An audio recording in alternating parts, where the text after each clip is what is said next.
Chuck. So before well, I guess we can go ahead and request approval, and then we can talk about the minutes.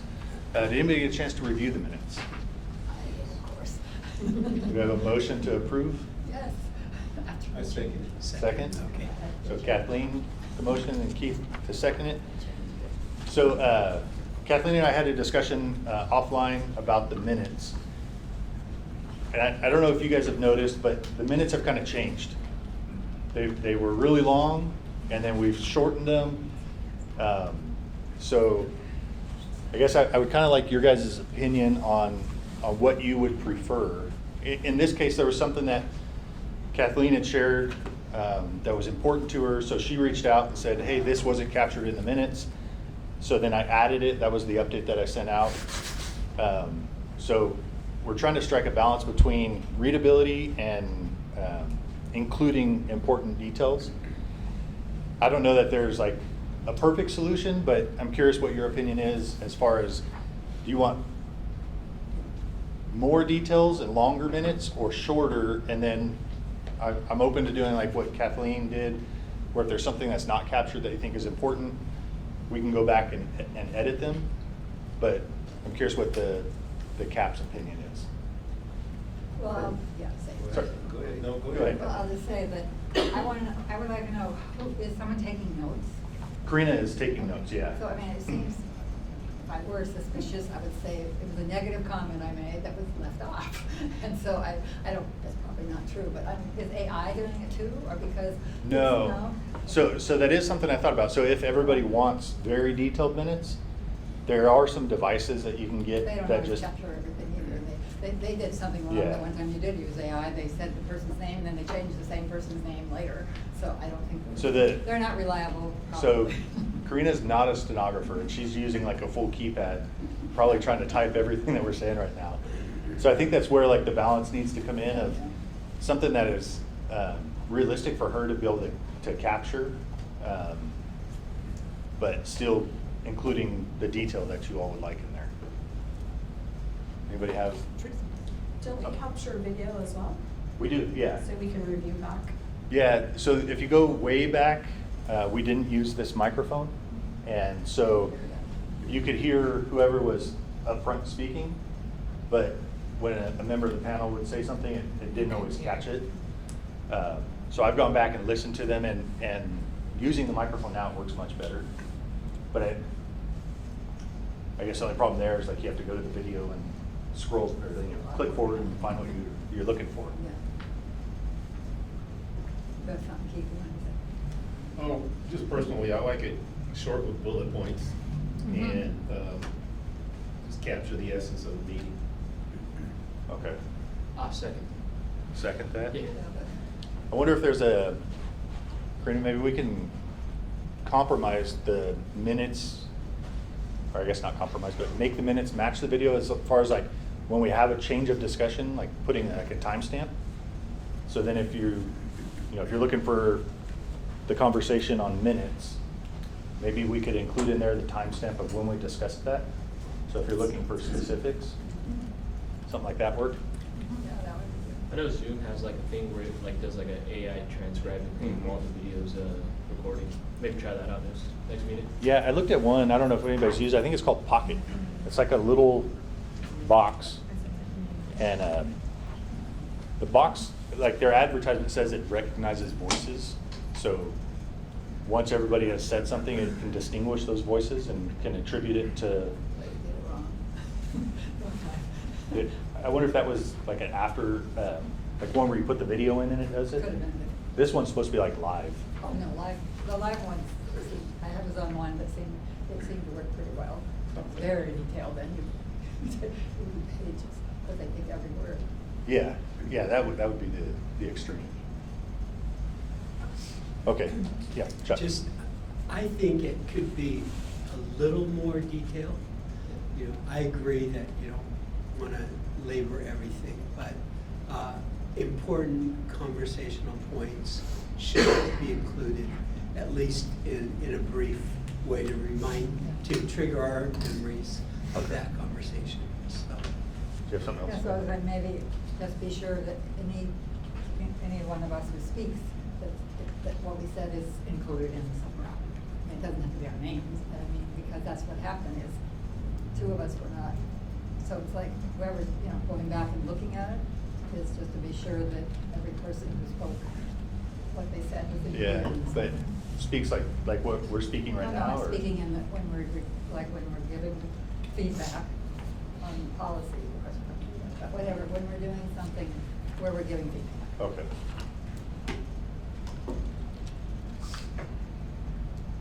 Karina's looking like, I don't know what to do. I don't know what to do right So- So maybe let's make them a little bit more detailed, but I still think the timestamp would be a good Yeah, it's a good idea. Go back and check. guide to,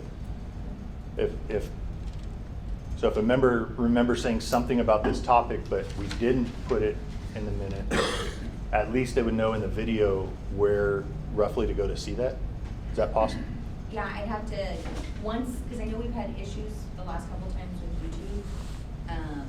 I'd have to wait for the video to be completely uploaded, and then I'd have to listen to the entire video again to go through the minutes.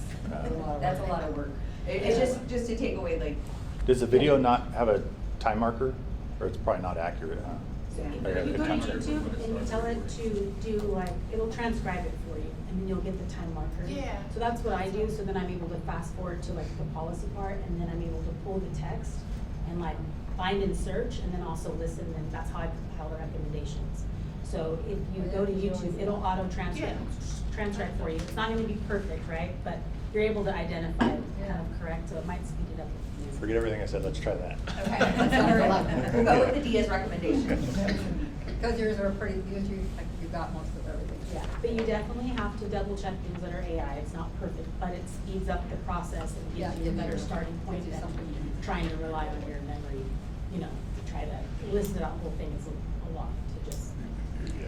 go through it that way. Okay, next topic I had was, I would like to move the meetings to another day of the month.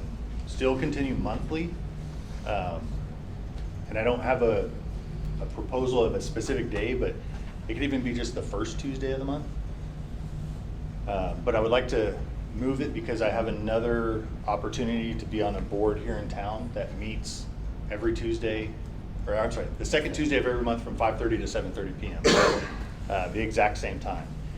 And it's a good opportunity to be able to engage with our community. So I guess I could just throw out there, are Tuesdays good for everybody generally? Tracy says no. My third and fourth Tuesday are taken, and actually we juggled around volunteer meeting to accommodate the second, so I'm good with the first or second Tuesday, or another day. Keith, you look like You're Tuesdays. just gonna open a can of worms trying to chase everyone's schedule here. It's gonna be very difficult. First Yeah, Tuesday. so maybe just like what day, since we're already on Tuesdays, would the first Tuesday work for everyone? Yes. Yes. Yeah. Okay.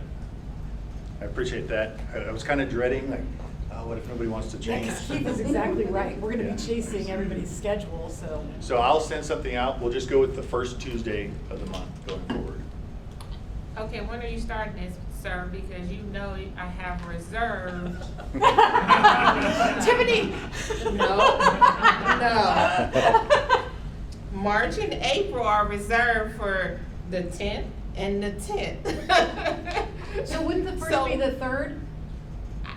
Yeah. Hey, it may be stuff already in In here, so there. I have to check, but we Oh, I see what you're already saying. have this Room room.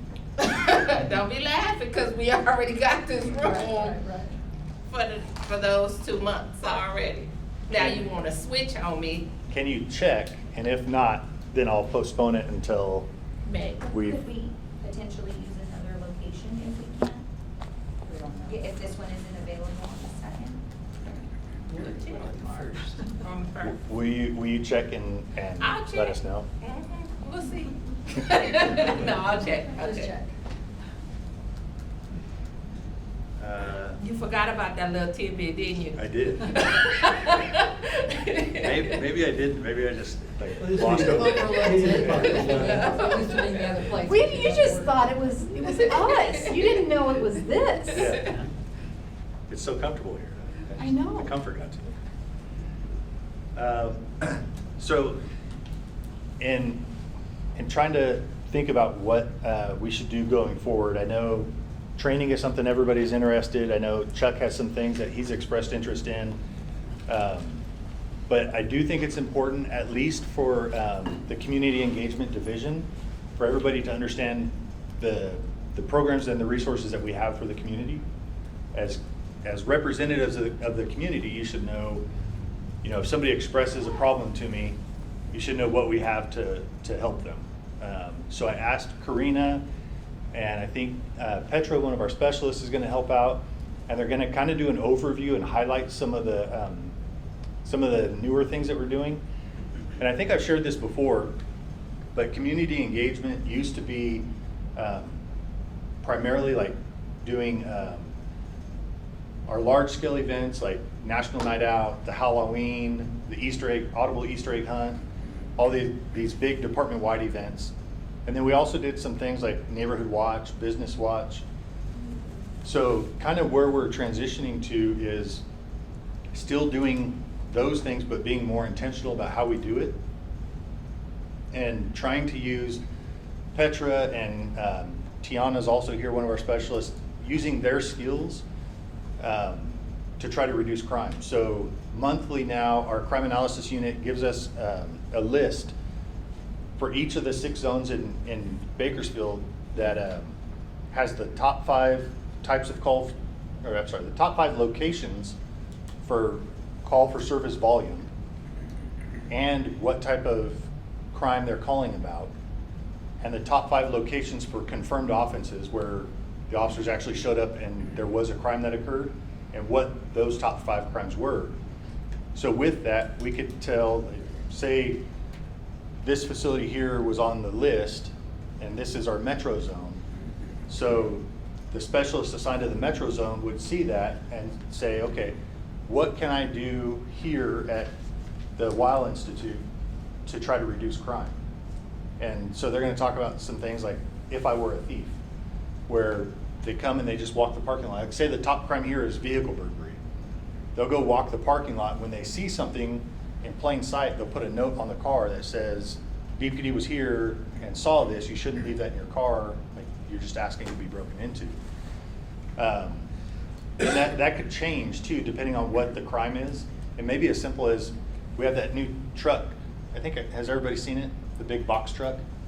So now, for a coffee with a cop, we're not depending on a Starbucks hosting us. We could just pull up in the parking lot here and host a coffee with a cop, but trying to take all this stuff that we've been doing for a long time, but try to apply it to areas that we know there's a spike in crime, so that we're still engaging with the community, but trying to reduce crime in the community at the same time. Instead of doing the Starbucks on 24th Street, we would do a coffee with a cop here, if that was the appropriate thing to try to remedy the problem. Yeah. Go ahead, hey, Rosie, you go ahead. Sorry. Oh. I've been absent at this space for a while, but I'm just curious, community engagement is separate from community policing?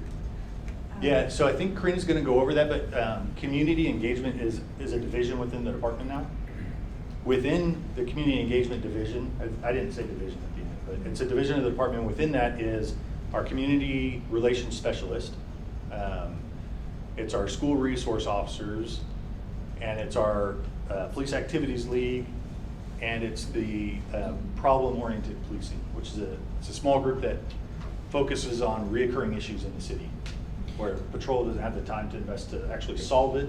They go out and try to solve it. Yeah, I mean, the reason why I wanted to ask for that clarification is because I think the community policing approach, again, I haven't read the stipulated judgment in like 4 years, but what I took away from that was how are we proactively working with neighborhoods to identify like proactive solutions before, crime skyrocket.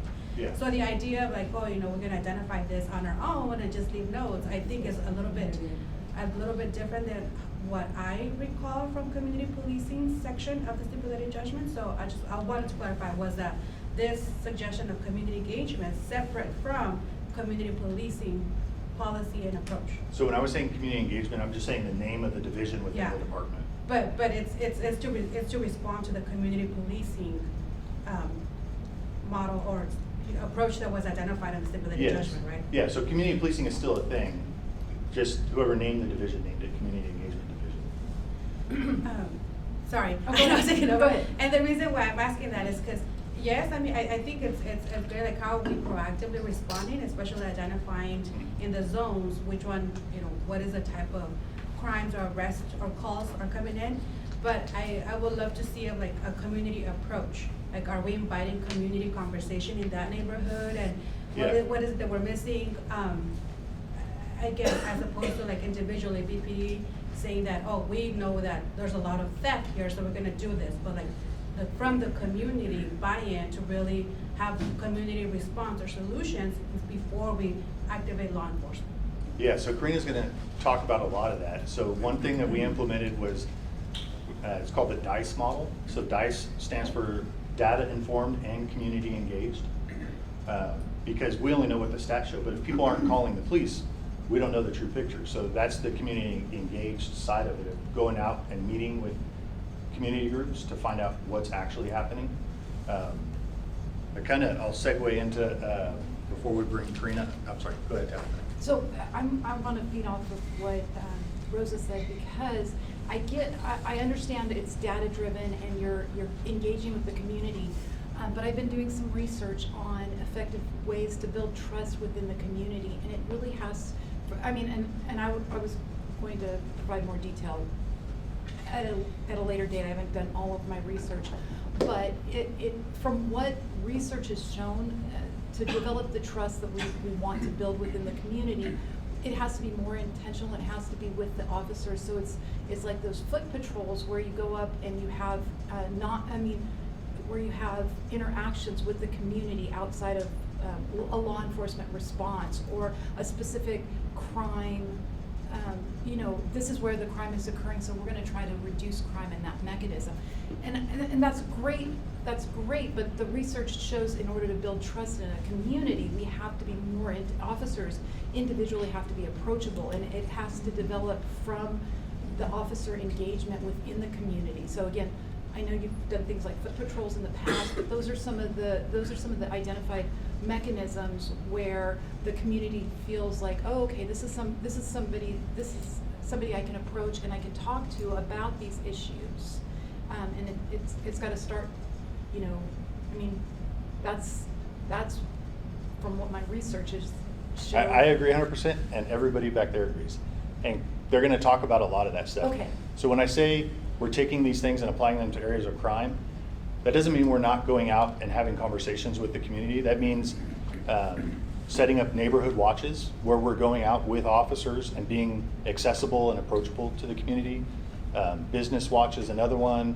We're getting ready to launch a church watch. So we're still doing these things where we're going out and proactively meeting with the community. But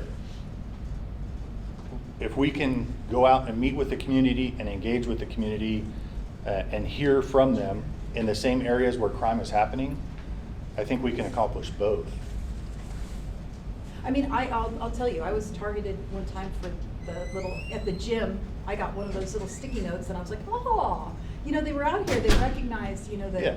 I did have my garage door clicker, all those things that, you're not supposed to do, visible in my car. So I mean, I left, this was way before camp, so this was probably like 4 years ago. But I've also had interactions where I was stopped by an officer for speeding, yes. And that interaction was very abrupt, and I know I was speeding, but it was the way I was spoken to wasn't like, hey, you were speeding. This was a 45. This is unsafe. Giving me some reason why they stopped me. So I'm just saying the difference between. I'm just telling you from my personal perspective, because I've received an interaction with an officer from the city where it was very, it wasn't as, friendly, and then as a result to that. So do you see, but from a community standpoint, you see how I've got two different perspectives from two different experiences. Does that make? Yeah. And I mean, I was totally, yep, you got me. I was speeding, sorry, and it was like, well, it just was, Not very. friendly. It was not friendly. I felt like nervous and it was uncomfortable. Yeah. And so, and that's all. That's all I'm saying. I mean, I'm just telling you. I'm giving. Had the officer been a little, hey, you know what? We're doing traffic enforcement here because this has been a high near miss or people have gotten hit. So we're doing traffic enforcement here. I need you to slow down. Here's your ticket. I mean, I knew I was going to get a ticket either way, right? But it was a manner in which I was spoken to that, changed my perspective. And not change my perspective, but made those two interactions that we're speaking about. Yeah, about why the not take community. advantage of the traffic Right. stop to Correct. do community? And that's what I'm saying. It takes so much little time for an officer to, just give just be a little more approachable and explain why because I was totally receptive to receiving positive, correction. Does that make sense? So I wasn't, and I didn't get it. Does that make sense? Yeah, I agree completely, and, Okay. and everybody back there does too. There are things that we're doing to try to take the officers that are doing that and spread that to the other officers. So now, your community engagement efforts, or community policing efforts, I say that because it falls under our division, are on the officer's annual performance evaluation. It's part of the promotional process. And we're getting ready to launch a program that will allow us to track that, because it's another short survey that the officers have to do, but similar to like your traffic stop, if Eugene owns a business and he's been broken into, I could take a couple extra minutes to give him some pointers and say like, hey, Eugene, you might want to trim this tree so that your business is visible from the roadway. Maybe put a spotlight, a motion sensor light up here. Do you have an alarm system? Like, have a conversation about actually trying to make his business less of a target. Or I could just show up and take the report and then leave, right? So this form, when the officer takes a couple extra minutes, like Eugene's burglary or your traffic stop, they'll put in there, made a traffic stop, discussed, fatal crashes in the area with the driver, warning issued. And we'll start tracking that stuff. So we're trying to approach it from multiple directions. So if you want a good evaluation, guess what? You got to do this stuff. If you want to promote, guess what? You got to do this stuff. And then the third thing is we're also going to be tracking this to see if you're doing it. And I guess I would say then there's a fourth thing, and that's officers and specialists from our division are going to be liaisons to each shift and unit throughout the department. And they'll go visit them to talk about community policing and community engagement, what that means, and why it's important that we track this stuff, just to keep the conversation going so that it's not just, here, do this, and then we'll see in a few years, but they'll keep coming back to that shift or unit, having the discussion with them. Tiffany? I do have a question, because did California pass, I'm not sure if it was a law or something, that an officer has to tell you why they're stopping you? Yes, Correct. yeah, that's in law right Yeah. now.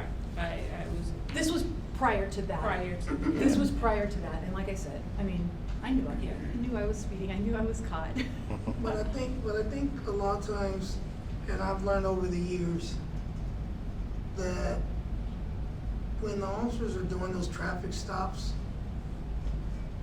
sometimes if they just left a bad situation, they still could be kind of excited, other things could be going on in their minds. Oh, it was sometimes. 24th Street, so it was where they were always, I they're just- close stop. By the Chevron. It's traffic control, it's because. I just came up 24th Street just now. There's 3 motorcycles in between every single little alley area.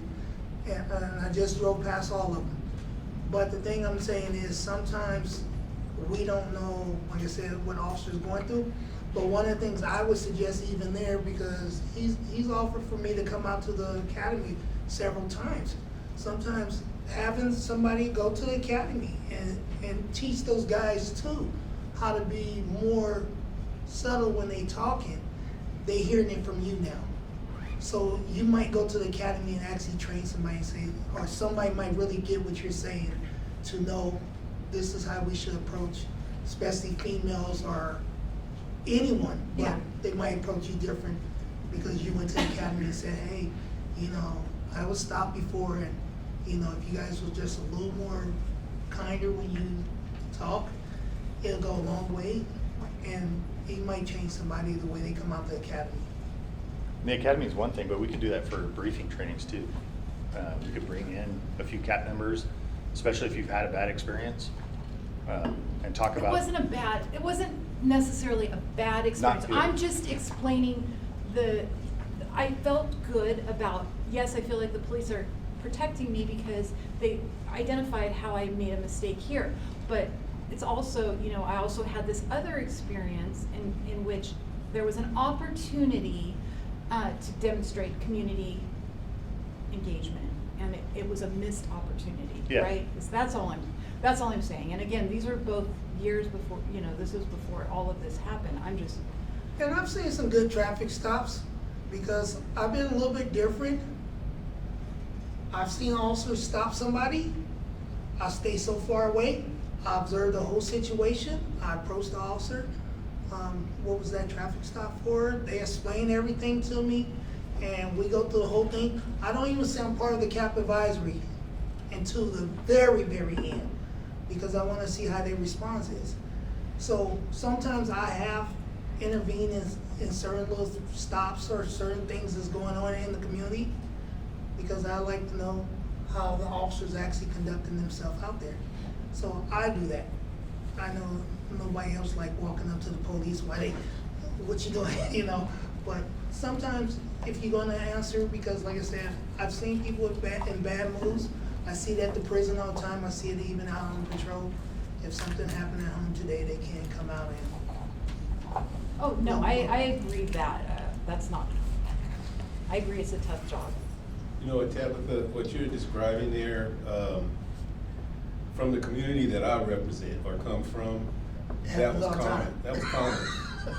That wasn't a unique experience, that was the expected experience. And I'm not trying to make light of your observation, I'm glad you made that, but that was the norm, you know, in certain communities for a while. Hopefully, you know, that's a target-rich area to go after, and you mentioned the you know, if I'm an officer and I want to become a sergeant, I better get my act together, or I'm not going to promote. So there are things built into the system to help clean that up, but that was the norm for a long time. No, and I understand. Like, officers see me, I'm not an intimidating factor, you know, I'm just, you know, a privileged white woman in a little car that they got speeding. I understand that, you know, and I understand the plight for many other minorities are significantly higher. By no means I'm trying to appreciate that aspect. I just wanted to share No, you shared your experience, and Yeah, I that's just good. wanted to share my experience and an opportunity to kind of get a We community just say it's perspective. beautiful that it's happening to everybody now. not just Even us. you. Even me? It's beautiful. You make a good point, Eugene. We're happy it happened to you. I know. I expected to like bat my eyelashes and get out of the ticket, but I knew immediately that was not gonna, that this scenario was not gonna play out. I was not gonna get out of my ticket. But no, just. So I'm gonna send an email to the CAP. I took a note asking if anybody is interested in visiting briefings and talking about traffic stops.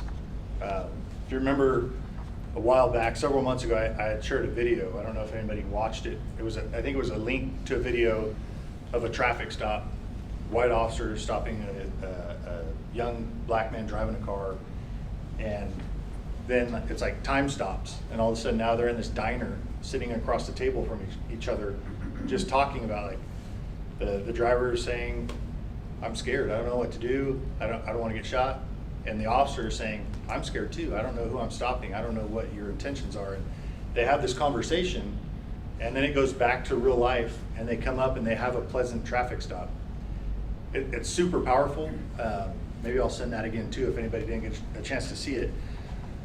But really, we can't stop time, but what we can do is bring people to our officers and say, hey, here's the experience that I've had that causes me to be scared at traffic stops. Or, hey, why don't you take advantage of this opportunity to be kind and show like the heart of the Bakersfield Police Department. I think both of those they need to hear, right? Because it's not just not being a jerk. They could take advantage and also just be kind during the traffic stop. Because what he's saying is, you know, like we said, in most African American house, you're teaching your kids at a young age to put your hands on the steering wheel, make sure it's visible, and, you know, don't do this, don't do that. We teach the kids what not to do to make sure they make it home. You know, I know a lot of people don't have those conversations, but No, I never had that conversation. we have a lot of those conversations because I grew up in LA. We had officers that was told we shoot first and we ask questions later. So there was a lot of people that was shot by officers because that's the way their training was. So yeah, we learned when the officers come, put your hands up, make sure they can see you have nothing, all these things, because we try to make it home. Tiffany. And I'm gonna take you up on that. I really want, officers to understand their fear is our fear. Our fear sometimes is probably about 10 times worse than theirs because they have weapons. Yeah. Officers have life or death in their hands. I don't have no weapon.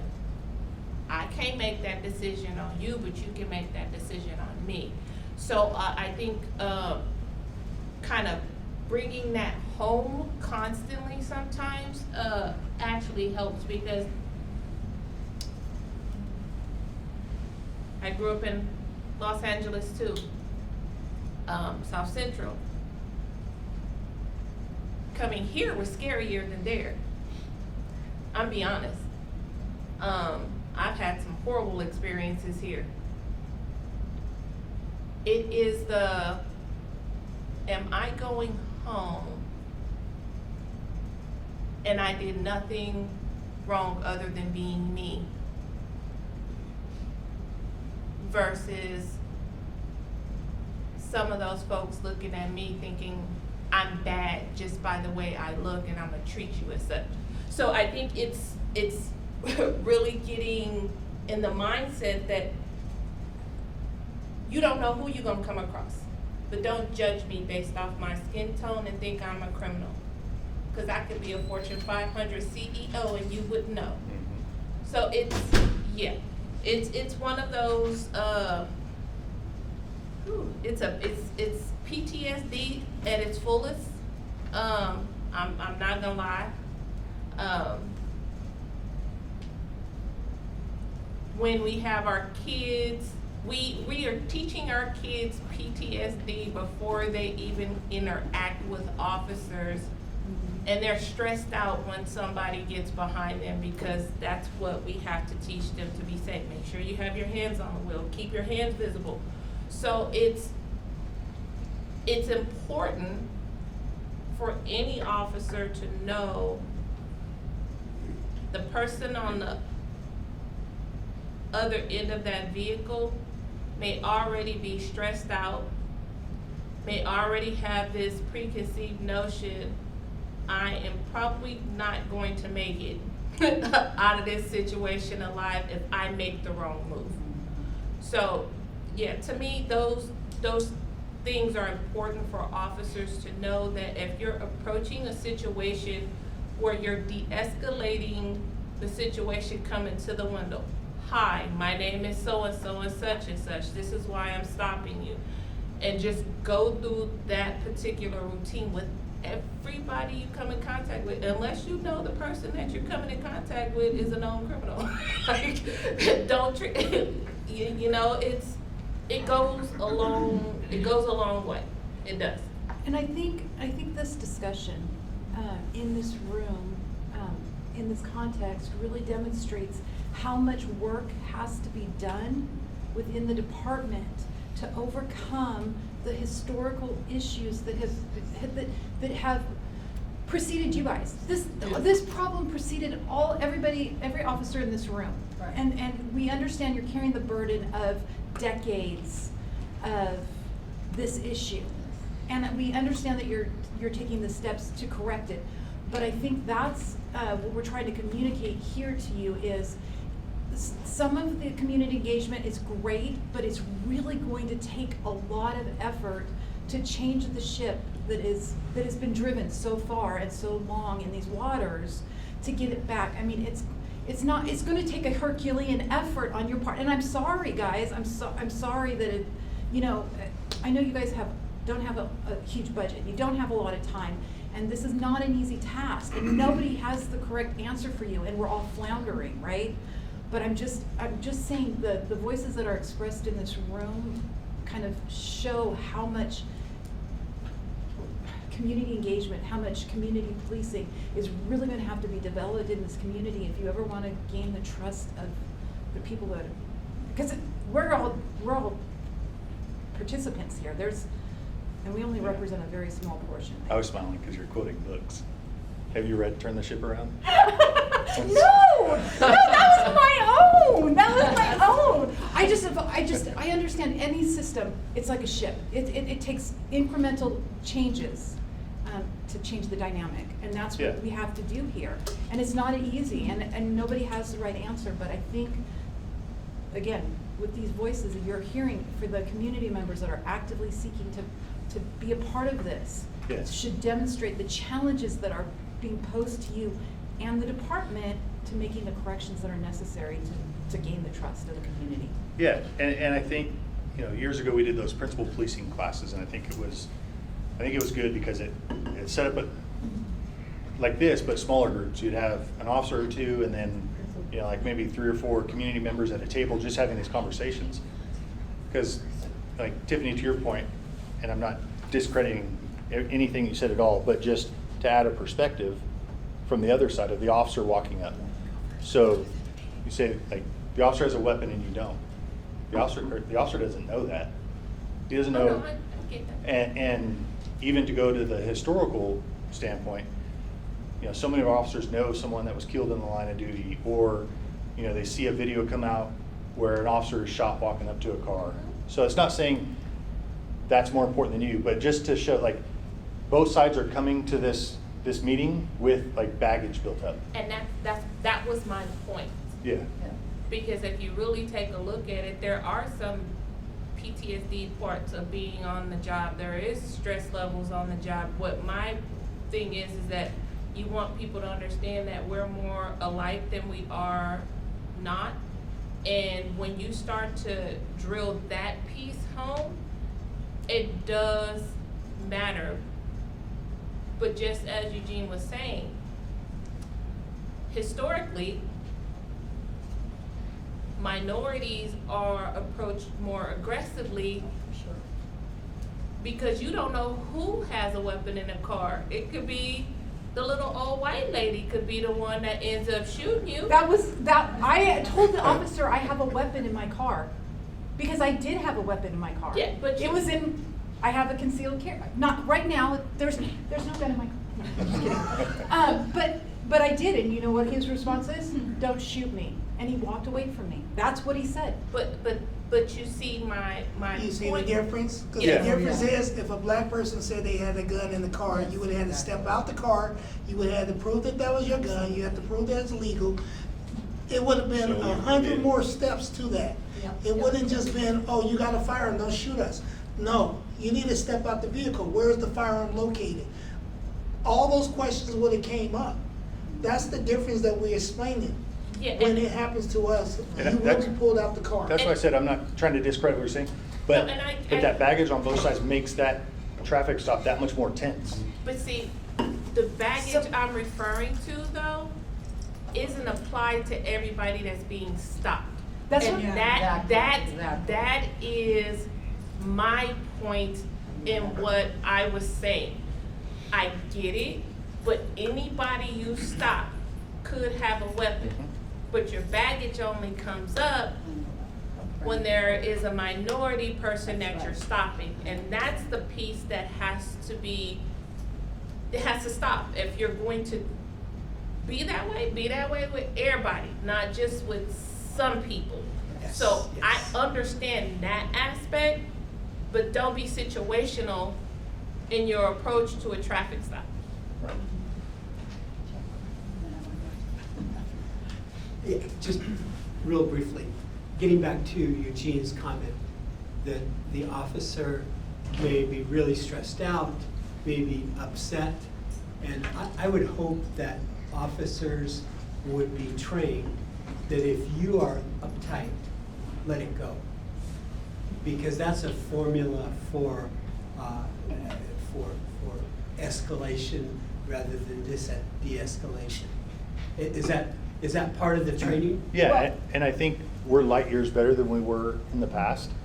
I mean, with the focus on officer wellness right now, so when the supervisor sees that, they're addressing it. Now there's anonymous phone numbers that officers can call to, you know, if they're stressed or depressed or whatever it might be. I think when I started, there was essentially nothing. But they are trained. But- If you are stressed, let it go. Don't Yeah, make the well, stop. Yeah, I would But say the more problem than is- just let it go is there's help that you can talk to. I know, but Somebody else the to point come. is, Call somebody the else. point is that if you're stressed and you see someone excessively speeding, and you know, you're gonna turn on your light and go after that person. You're not gonna call and try and talk to the counselor, right? Yeah, So my point is that it should be a habit. We all get stressed, we all get angry. And if you're in that situation, back off from being the cop. yeah, stress and anger, 100%. I mean, we are still human beings and have bad days and could I know, but be my short on a question traffic is, stop. are you specifically trained to let that speeder speed? The problem is though, I'm just gonna, because I also have a background in psychology, a lot of people are not always aware of their emotional state when they're engaged in work. That's, you're dysregulated, some officers can't even not even officers, human beings, we can't even articulate sometimes when we're upset. Like, it's a cycle, I mean, I get Shows it. on my face. Huh? Say, shows on my face. Some But people's the- faces don't show them. To that specific scenario, no. But there is an emphasis on if you're having a hard time with something, even after many, like, I wouldn't even say critical incidents. If somebody goes to like a really bad domestic violence, they go to a dead baby call, they go to a bad crash, the sergeant is checking on them and they're actually documenting this officer was involved in this thing.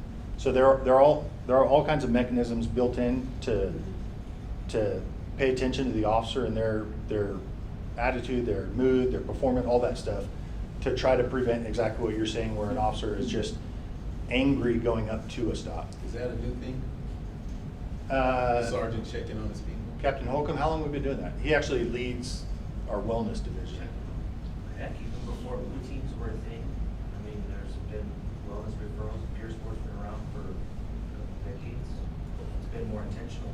It's grown within the last a lot lately. 10 years, yeah. Body cameras probably assist in some of that as well. Yeah, I can, yeah. Peer support to me was the best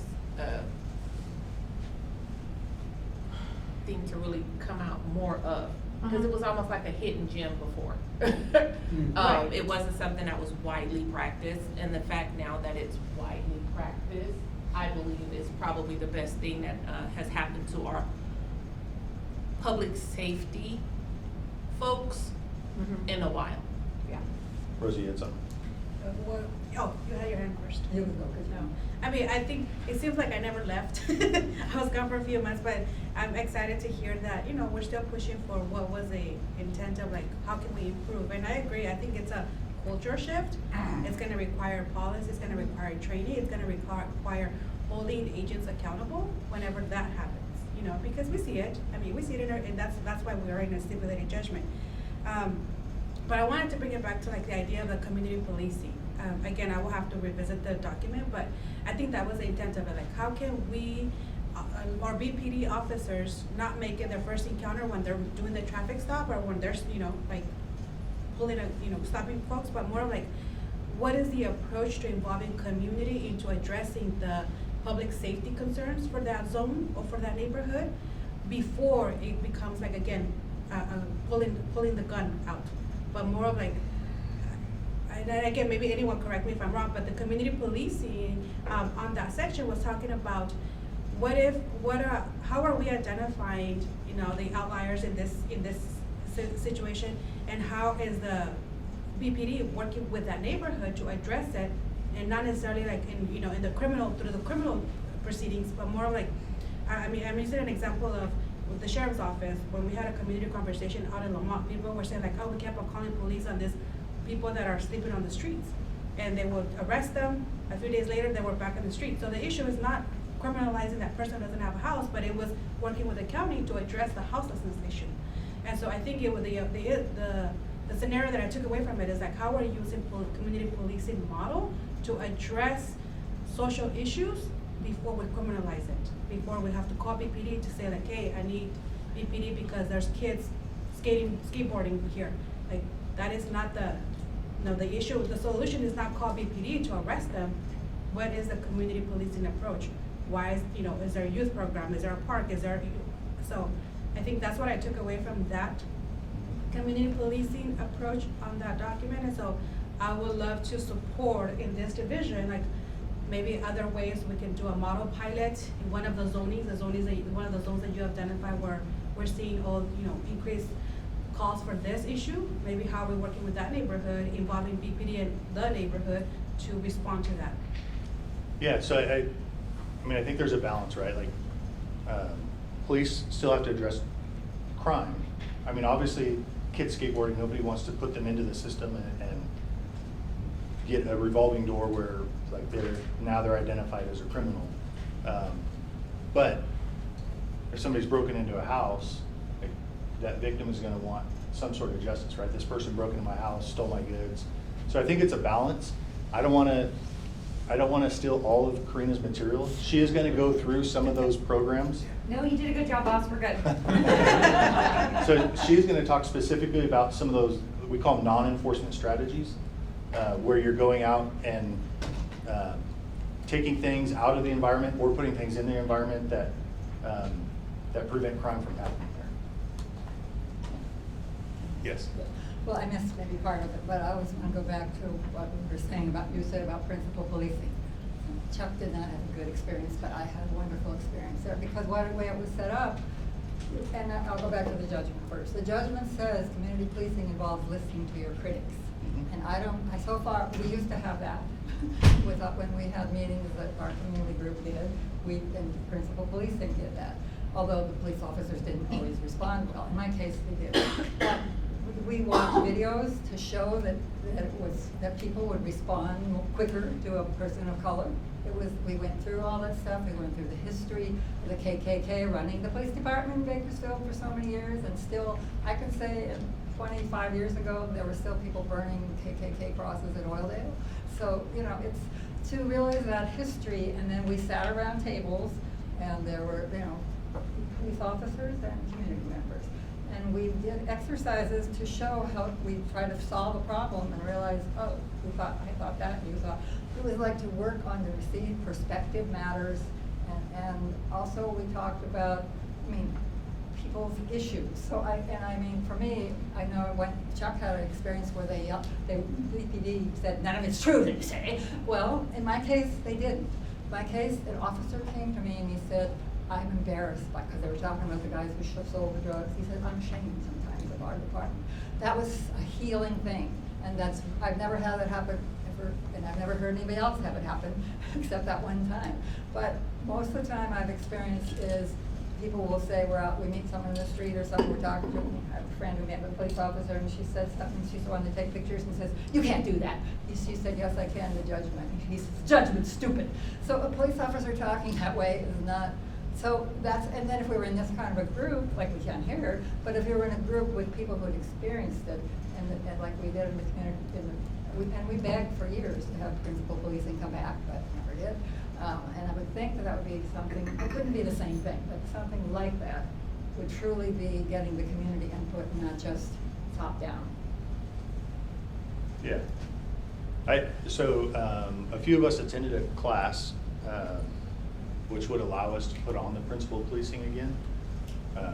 It's just the time of developing it and getting the right people involved to facilitate all that stuff. But it is something that Sergeant Celadon and Karina and I have talked about bringing back. So I went and sat in it. I thought it was awesome. If I could say one last Yeah. thing, I know you want to get your speaker up. You wanted to a half hour ago, right? I know Tabitha, I was going to say it right after you, and then several of Rosie mentioned it. A lot of these learned behaviors are passed on, and you mentioned a long list of things to structure those things out, but that's, and I used to do this in the business world, is, our company, I worked for a very large company, we would write new policies and procedures and best practices, but we had hundreds of employees who had to adopt those things, and that's a cultural shift. And it was my experience numerous times, that's a slow process. You give incentives, like you talked about, promotions and all those things, raises and all those things, and we had those in place. But that cultural shift, we never figured out, and maybe someone else has a better way to accelerate that cultural shift. Yes, people have to accept these policies and procedures, internalize them, and apply them to their daily practices. Yeah, to go back to Tabitha's turn the ship around theory. It takes longer to turn around like a ship than it does like a dinghy, right? Yeah, sure. So with a large organization of 700 plus employees, it does take some time to get everybody through their training, to get everybody's annual performance evaluation done so they can see this actually does show up on there. So yeah, it's not going to be like flipping a light switch. It will take time. But leadership is. The leadership. The leadership is because, in law enforcement, unlike other business worlds, here's the thing, is in law enforcement, the chief sets the culture. Because I'm gonna share an incident that occurred with me, and because I was, prior, for those of you that all know, I was in law enforcement previously, and we had this new culture shift. We had to use this new case-based analysis, and I didn't like it. I spoke up and I said, what do you mean we're gonna use a computer to determine the risk level of an offender? I've been doing this for 20 years. I know how to do this. And do you know what the chief did? He came to me, he looked, and he sat in front of everybody and goes, this is my department and you will do exactly as you are told. And guess what? I became the trainer after that.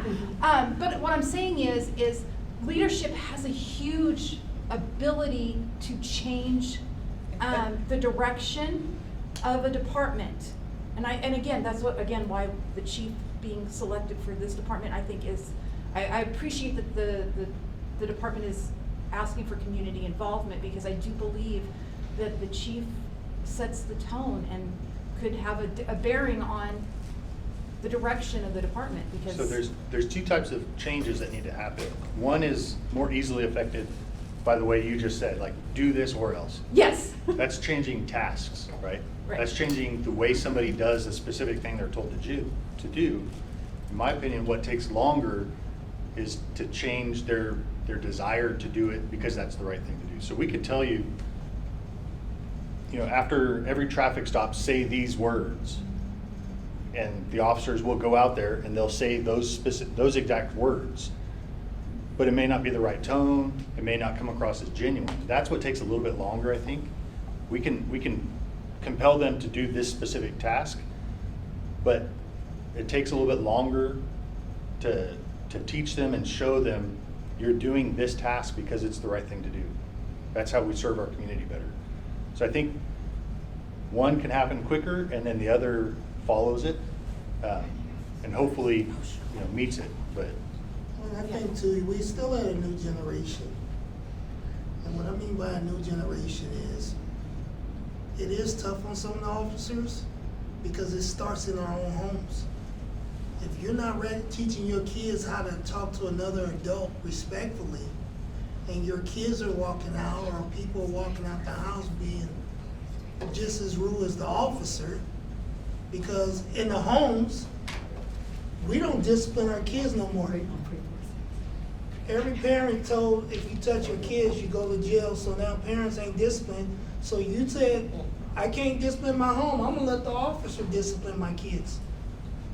This is where a lot of young people are. I see it in the prison all day, I see it out here in the streets. It starts in our homes too. Yeah, the officers got a lot to work on, but the community, we talk about community engagement, it comes from both sides. We teaching the officers, but who, is anybody talking about also going out there teaching some of these houses and families how to really raise their kids because when we was coming up as kids, they said it took the whole community to raise a child. Who's raising the child now? Xbox, PlayStation, everything got guns and violence? And we keep hearing the little kids walking around with guns, so yeah, I understand both sides of the scenario. But, you know, I can say I've been working with BPD for about 20 years. And I've watched the officers have changed a lot of their programs in the 20 years that I've started dealing with when I first came on board with Safe Street and all the stuff that they was doing. So I can't say they have been improving, but I'm not seeing a lot of improvement with some of the people in the community, which is making it hard on them. So I don't know that there's an answer to this question, but along those lines, Lyle Martin had a bunch of sayings. One of the ones that I really liked was, you can't attack somebody's beliefs, you have to show them a new experience. So when I teach in the academy, I say like, okay, Harmon loves green apples. That's his favorite thing. He hates red apples. If I come at him and say, you know, that's ridiculous, you like green apples, they're the worst, you know, you shouldn't eat those, eat red apples. The natural reaction is to become defensive because that's your belief that green apples are the best. But if I say like, hey, I just cut up this red apple, just try a piece. And you try it and you're like, oh, that's not bad. And then Dave comes over and says, hey, try this red apple, it's pretty good. And he tasted like, oh, that is good. The idea that Lyle was trying to express was, if enough of those interactions happen, Harmon would be like, red apples are actually pretty good. So he was taking that and applying it to the community. Like, there's a belief that cops do this thing, whatever it may be. We can't go and say, like Kathleen's example, no, you're wrong, you know, we don't do that thing, we've never done that thing, we never will do that thing. That's not gonna, all that's doing is putting up more barriers, right? So what we should be doing is, over time, showing people a better experience with BPD in hopes that eventually the community reassesses their belief that BPD is doing all these bad things. Now, we'll never be perfect, right? No organization is. The schools, the government, the banks, the police department, the fire department, there's always bad apples that sneak through. So it's our job to identify them and remove them. But the flaw in Lyle's concept of show them a better experience and eventually they'll reassess their beliefs is, to Eugene's point, that's the part we have no control over. So what, you know, and I'm not asking for a response, but how many good experiences does it take for somebody to reassess their beliefs? Or how many good interactions would Eugene's family and he himself have to have with BPD before they don't tell the next generation of young men, like, hey, when you get pulled over, put your hands on the wheel, don't move, do whatever the officer tells you to. That's not, like Eugene was just saying, like, the community's part of it. BPD probably has not shown the community enough good experiences, but just think about that. Like, how many are enough to where the community goes, you know what? Like, I've changed my mind about BPD. Or maybe you haven't changed your mind, but like, wow, like I've seen a lot better experiences. I'm gonna approach this traffic stop with a different mindset. That's what I've always liked that statement, and I've just always struggled with, like, how many times before somebody reassesses. it's different with each person. That's why I say it just theoretically, it's just something to think about. A lot of kinds of red apples. And I think human nature too is sometimes, feelings are very powerful. What you feel in a moment can be very powerful, and Cause so I you was heard my thinking, feeling yesterday. you better save it, cause I think it's probably gonna happen again, Eugene. But all kidding aside, we had lunch today, and one of our coworkers was telling us that her sister had called her yesterday, telling her, she's like, sister, I just got pulled over and I just got a traffic stop. And she had her niece in the car with her, and the niece goes, Mama, that was the nicest police officer. Sophie, no, I just got a ticket. But Mom, she was so nice. And so those interactions that, feelings, how powerful they are, that really, the experience is so important kind of thing. And one that's negative can really overpower, the ones that are positive kind of thing. And so just that work that has to be done to really try and change the intentionality of trying to give a different experience in everything. How many? 20. 20? All right, I'm gonna try and go shorter than that. I don't wanna get pulled over 20 times to replace something. That's expensive. It's interesting over the time how we've evolved, and it has definitely been an evolution kind of thing. Lieutenant Finney was talking earlier how the direction that we're moving organizationally, I can tell you, this has been an evolution. Before community relations, we were crime prevention. And crime prevention was an office that was started back actually in the late 80s. And it was one staff member and one clerk typist.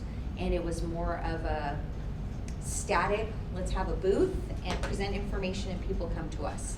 And it's definitely a reactive model. It's waiting for people to come, realistically, right? That's waiting, that old reactive model, instead of being able to see, hey, where are some issues, where are some things that we could potentially help, and being a little bit more proactive. So it's definitely been an evolution to this, and watching how we've grown. So Rosa, you were asking earlier, like, is this, principal, like, is this community policing, is this community engagement? This is almost like the physical community engagement division, and these are the assignments that are under our community engagement division. And so within that, you have the structure of it. Captain Morphus, he's the boss of our division and oversees all of us. Lieutenant Finney is right under Captain Morphus, and then Sergeant Celadon and myself, we supervise. So first part is community relations. I told you guys previously we're crime prevention, have evolved. We currently have 6, 7 specialists, 8 specialists, kind of on a hiatus right now. So we've got the specialists that are assigned to our unit. We have our problem-oriented and problem-solving officers. So we currently have 4? 3? 2 and an SP. 2 and an SP. Well, we have one more coming. Yes. Kind of thing. So in 2 weeks, we'll have 3 officers and Sergeant Celadon. We have our school resource officers. 8? I was gonna say 6. And then we also have the Police Activities League kind of thing. So that kind of gives you an idea of how the Community Engagement Division, as far as the structure of it. Now, with regards to the philosophy of community policing, that is something that is organizationally being worked on. You've heard about the survey that we're doing. That is the policing philosophy that is intentionally being structured to be fused through the entire organization kind of thing. So this is just the division for some of the outreach and engagement and projects that we're trying to do, but the actual philosophy is something that is being infused intentionally throughout the organization. So I don't know if that kind of breaks it up and answers your question semi to kind of get started.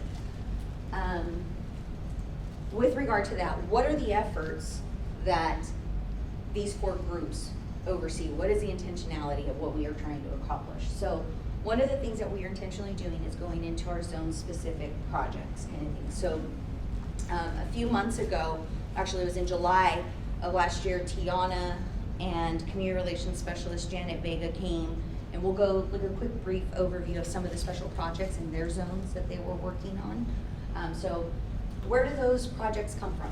Some of it's gonna be the data informed stuff, so the stats that we're getting, things that we see that are being reported to us, and some of it might be a specific referral. So city council, there are people who report things to their city council people. There are people that make specific requests to the police department. There are some folks that make requests to city manager's office. Some folks are calling the chief directly, kind of thing. So if there are specific referrals, they kind of get through their system and then they're sent to us.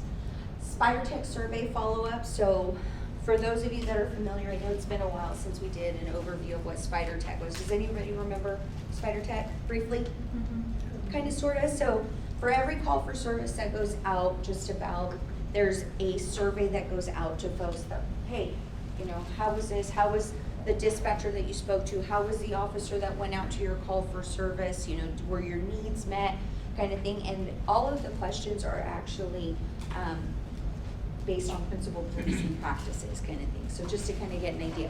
Based on those surveys and the follow-up that we get, if there was someone that wasn't satisfied with the survey, that information is actually sent to our QAU that they then send to our officers, and our POPS officers actually go through each of their surveys. Maybe it was something as simple as, you know, I didn't get the case number within a timely manner, or this was closed sooner than it should have been, or hey, I didn't get to follow up on this. Those surveys are getting specific calls back from our POPS officers. The other things that we're working with are quality of life concerns. It may not be something like, kind of like what you were talking about. It's, you know, you have people that are sleeping out. It's not necessarily criminal in nature, correct? It's more of a quality of life that's being affected. So that isn't necessarily something that needs a criminal response, but that's where we're going to collaborate and see what other types of resources we can work on to be able to address. I'm thinking like loud music. Some folks get really upset. We've got this one neighbor incessantly. We had one issue. This one was really interesting. I think of the one that Hoffman was working on, where this guy was working out of his home and it was loud and banging and working, and a neighbor had a wife who was really ill. She was home and just getting different types of medical treatments, and it was just this ongoing back and forth between neighbors kind of thing. It's not really a criminal issue, right? It's a quality of life issue. So being able to go in and figure out what are the resources that we can help to help remedy this long, ongoing issue that isn't criminal in nature. One of the other things that we're doing is we're going out and providing education through presentations and programs, and pretty much anyone that is interested. So if it's schools, if it's faith-based groups, if it's businesses, if it's private groups, if it's MOPS, moms of preschoolers, kinds of things. So anywhere that we can kind of provide some information to help prevent these folks from being a victim of whatever type of crime. And these trends have changed over the years.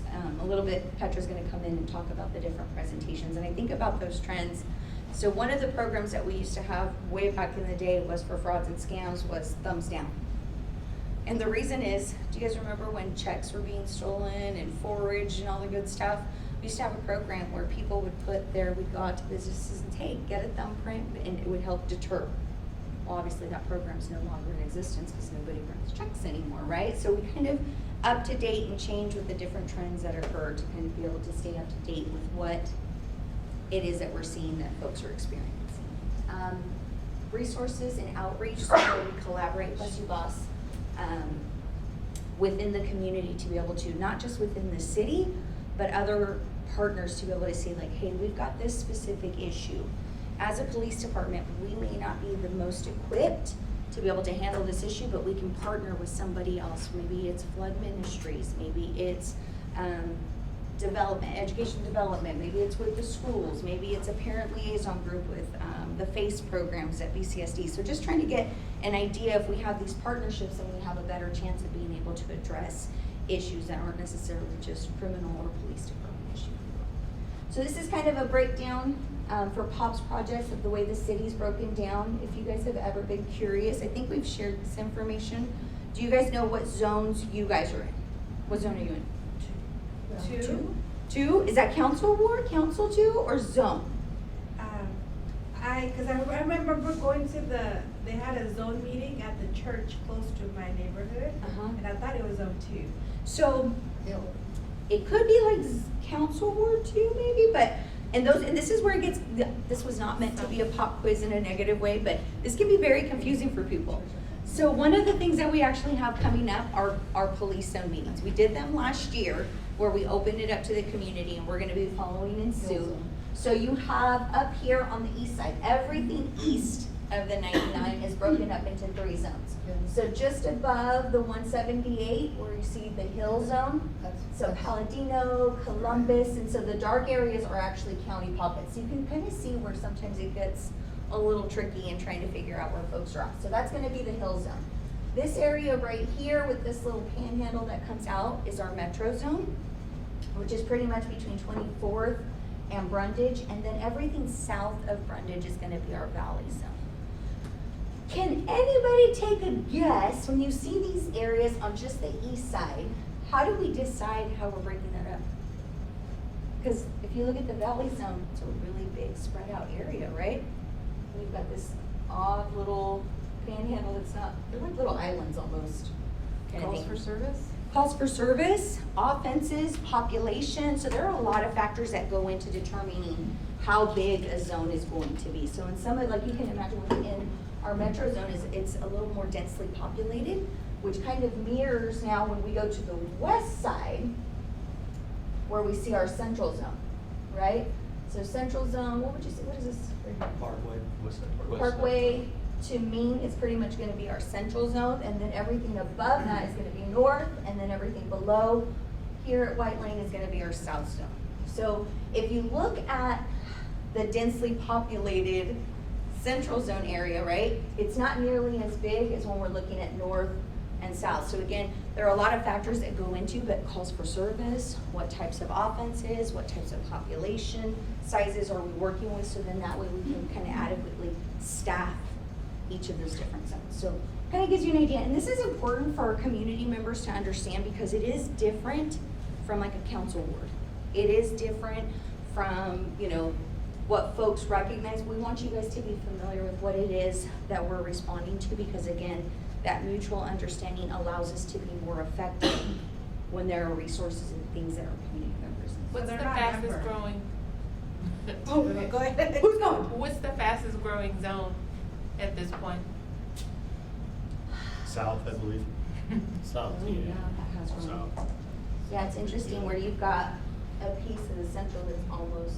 You got it from top? Yeah. So if you notice the shape, so this follows the river from all the way out by the 5, and then it goes way out there because it follows the river, or the riverbed, I won't say river, but south is the fastest growing, so the north zone is already butted up to 7th Standard.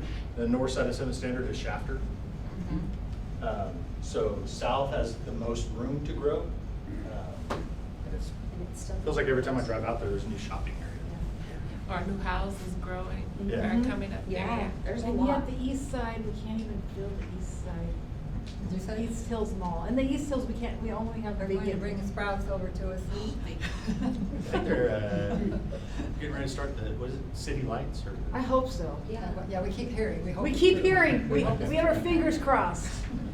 So that kind of gives you an idea of how we disperse and then the project. So we have a specialist that's assigned to every zone, and then a POP officer that works with them in each zone to kind of give you an idea, like who's your person. So Petra is actually just newly assigned if you are out in the central zone. Tiana is assigned to our hill zone. Noemi is assigned to our metro zone. Janet is assigned to our valley zone now. Kayla is assigned to our south. And then Michaela is assigned to our north.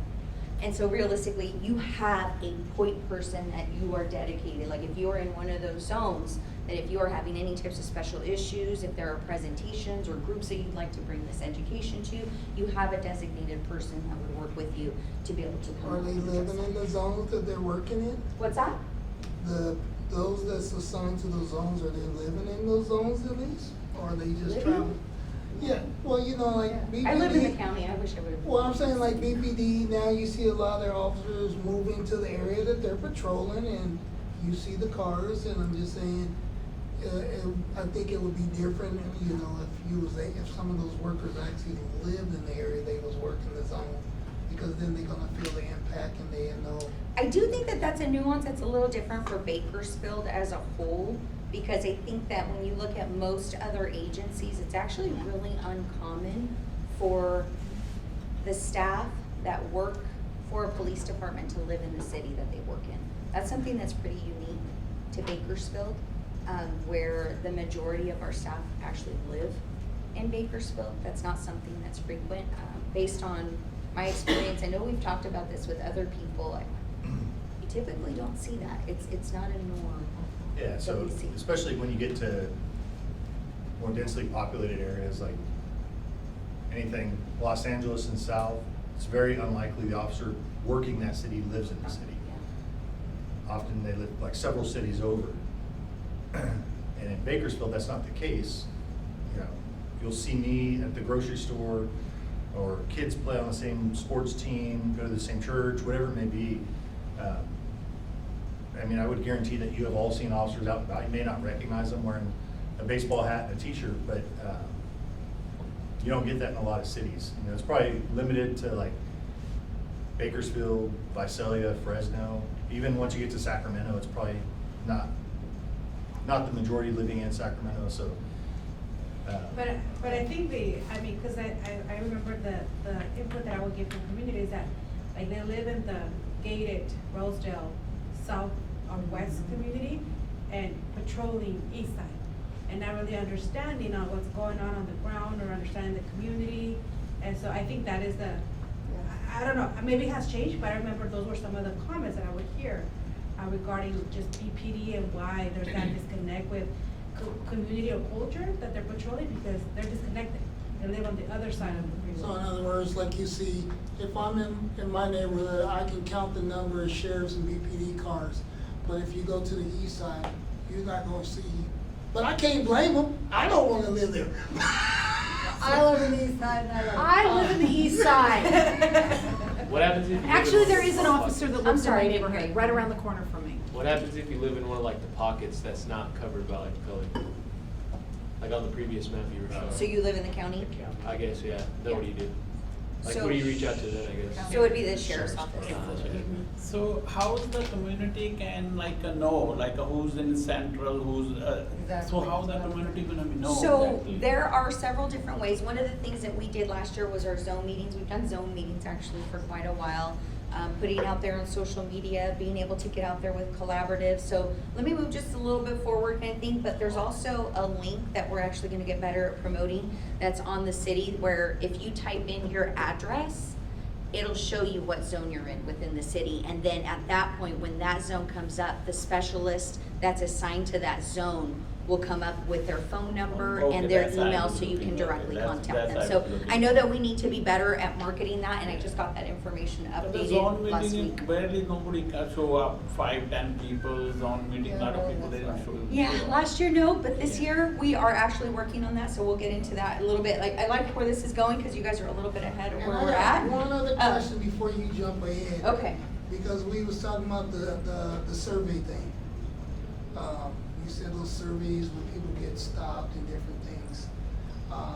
For the calls for service, Spider Spider Tail survey? Tail. Yeah. Spider Tail, okay, that one's directly related to our CAD system. So if there's a call for service that's entered, like say you call and you made a call for service, you needed some help for something, and afterwards, then you would get a link that is texted to you for that survey, like, hey, how would you rate this So service? the question that I want to ask on that is, even after that, what's been the percentage of people actually responding to the surveys and answering it? I get that you sending out Yeah. the survey, but what is, It's fluctuated, I wanna say it's between like 10 and 14%. and is that still, because now we're in the zones, is that a breakdown of what zone is actually doing the surveys and what zones are not doing the surveys? We actually, I think it can be, Yeah. I don't know those numbers. And that sounds really, really low, but the industry standard is like 16%. yeah. So we're not far off from. the That's industry still too low though. Yeah. Yeah, but we could get people just to do them, and it doesn't Well, take very there'd long. be a reason, again, I would say have a community meeting and explain it, and say if you don't get a good response, try again. Okay, go ahead. Yeah. You can go ahead now. Okay, thank you, Eugene. So the way that it looks like for the actual POPS process, so once CED, which Community Engagement Division, receives a request, that's gonna be assigned to the zone officer with the specialist, and they together will then make contact with the person that's making that original request. From there, these are the types of things that we're gonna be looking at. So we're gonna go through, we need to look at what are the other calls for service that are happening in the area. We're gonna do some research to find and figure out, is this kind of a lone situation? Is this an ongoing issue? Is this something that other businesses or other residents or other people are having issues with? We wanna see if there are any other documented offenses that have occurred within that area. We're gonna be looking at the resources we have available to directly offer that can help minimize or mitigate whatever it is that they're experiencing. So one of the things that we do a lot of the times is a crime prevention through environmental design assessment. So you heard LT mention earlier where if there's an officer that's going out to a business and they're saying, hey, you know, you might want to trim up your tree, you might want to put a sensor light, you might want to take some things down from your windows, you might want to trim the bushes up so that they're up a little bit higher, maybe thinned out. We're going to look at that property and give them an assessment that can help make them a little bit less vulnerable. Kind of thing, if that's something that's available. Maybe it's a business watch, because sometimes when we see certain issues, just like neighborhood watch, they parallel each other, where it might not just be one resident or one business experiencing that issue. Maybe we need to talk to all of the folks that are within that area and offer them the resources and give them an idea, hey, this is the best way to address this issue. This is who you would call for this type of issue. This is who can follow up with this specific issue. Hey, this one isn't actually a police department issue, but you can call maybe solid waste for this issue. Or maybe you can use our mobile app to be able to address this, potholes, street light, whatever the case may be. So being able to give them the resources that helps them address that, but being able to create this effective line of communication so that they know, one, how are things prioritized, what are the resources available, and who actually addresses whatever this specific issue is. We talk about the no trespass form. There's a new form that's available to businesses that they can update on an annual basis, that they can have available, where if they sign and submit this, realistically, they don't have to necessarily make that call. We have that on file so that when officers respond to that property, they're able to take action without necessarily having a responsible party there present at the time. That's something that's been very helpful to a lot of businesses. Different programs, whether it's our presentations, maybe it's an educational, maybe for this business, they want us to talk to all of their employees about personal safety. Maybe we're going to another business and we're talking about robbery awareness. What are some things that we can kind of pay attention to? Trespassing forms, who do we partner with? Because again, when we're looking at some of these layered issues, it's not just a one-stop shop that's gonna be able to fix it. And so being able to partner with some of the other different units, and realistically, it's not just city entities that we're working with, we're also gonna be working within the community to see who are the experts, because we know that we are not the experts in all the things, and we know that there are plenty of other experts that could potentially come in and help provide wraparound services to be more effective in really making a long-lasting impact with whatever issue Can I add it is. one more thing to that? Mhm. The last one. Similar to the crime prevention through environmental design assessments. There's another program that, or company we're partnering with that has a program, and we're in the implementation phases of it, but it looks for commonalities that are occurring in areas of high crime. So it could be like a combination, say like a bus stop, a liquor store, and a recycling center, all at the same intersection. Over and over again shows that there's crime in that area. And then, you know, so if that is the equation that we identify as, you know, potentially contributing to crime at that intersection of that neighborhood, can we contact GetBus and say, can you move this bench just a half a block down and remove one of those elements? So now it no longer has all the contributing elements to crime in a given intersection. So kind of like what you were talking about, Rosa, like, how are we being proactive about like preventing crime instead of just responding? So a lot of those programs, but that's a new one that we're looking at doing is me and the Impact Lieutenant. I'm sure most of you are familiar with the Impact team. They do a lot with the homeless population. They do a lot with quality of life issues. So that lieutenant and I have a reoccurring meeting with I forget what it's called, the city's office that does permitting.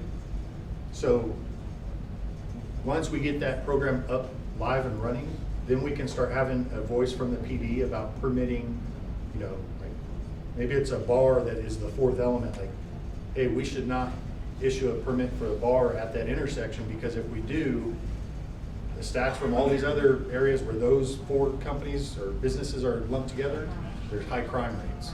So we should tell them, we'll give you a permit, just not for this intersection. You know, go to one of these other spots and we'll issue you a permit. So this was one that Tiana came and spoke to you guys about in July of last year, and it was a long, drawn out, it's definitely one of those types of efforts that you're not done in a year's time, you don't necessarily have an end date for it, it is definitely gonna take long-term collaboration and follow-up. So there have been some great successes with this property, but it was one of those things where Sunrise Apartments, are any of you guys familiar with this apartment complex? Is that the one over off of 38 and 40. 38? Yeah, so back in the day when I was in high school, we used to call that place the Willows. That was, oh, everyone remembers the Willows, right? That was the nickname for it, kind of thing. And that was one of those long-standing names over the years. It's been Emerald Glen, it's been the Colony, and now it's Sunrise Apartments. But a lot of the issues that were being complained about in this epic of era of Sunrise Apartments were well known back to when it was called the Willows, kind of thing. And so these were just some deeply seated long-term issues that you're not gonna get a quick fix with, kind of thing. And so what were the things that the apartment complex was dealing with? You had aggressive tenants, you had gang activity, you had firearms, you had families and staff that were afraid for their safety. You know what I mean? The families that were there, low income, they really couldn't afford anything else, but they were afraid of where they were living. I remember stories hearing about drive-bys where parents would put their kids in the bathtub, or they would put their entertainment centers in front of their windows because of things flying by. You know, they were scared. They didn't feel safe. Unhoused loitering there on the property. And so Tiana met with these folks, met with management. Our officers that were in POP at the time came out with her, and they developed this long-term project. And it's still ongoing, but some of the things that were offered was, one of the very first things was a SEPTED, crime prevention through environmental design, where they went out and provided an assessment to the property. Talked to management and being able to provide residents the Bakersfield mobile app. Like, hey, did you know that graffiti are some of the things that you can automatically report? You don't have to call anyone over the phone. Hey, street lights are out. This is an area that you can automatically report to. It can be anonymous if you wanted to. A lot of times the turnaround on those types of issues, because we've heard about the broken window theory, if we don't show that we care for our property, then no one else is gonna care, right? So if we give them a resource that allows them to address that, and they know that it's gonna be responded to, and it's not a phone call that they can make, and a lot of times we see about a 72-hour turnaround on those types of requests just entered through the mobile app, it can be really beneficial. Providing them with the right phone numbers, you know, is this animal control related? Is this impact related? Is this a 911? What is the difference? So being able to provide that information.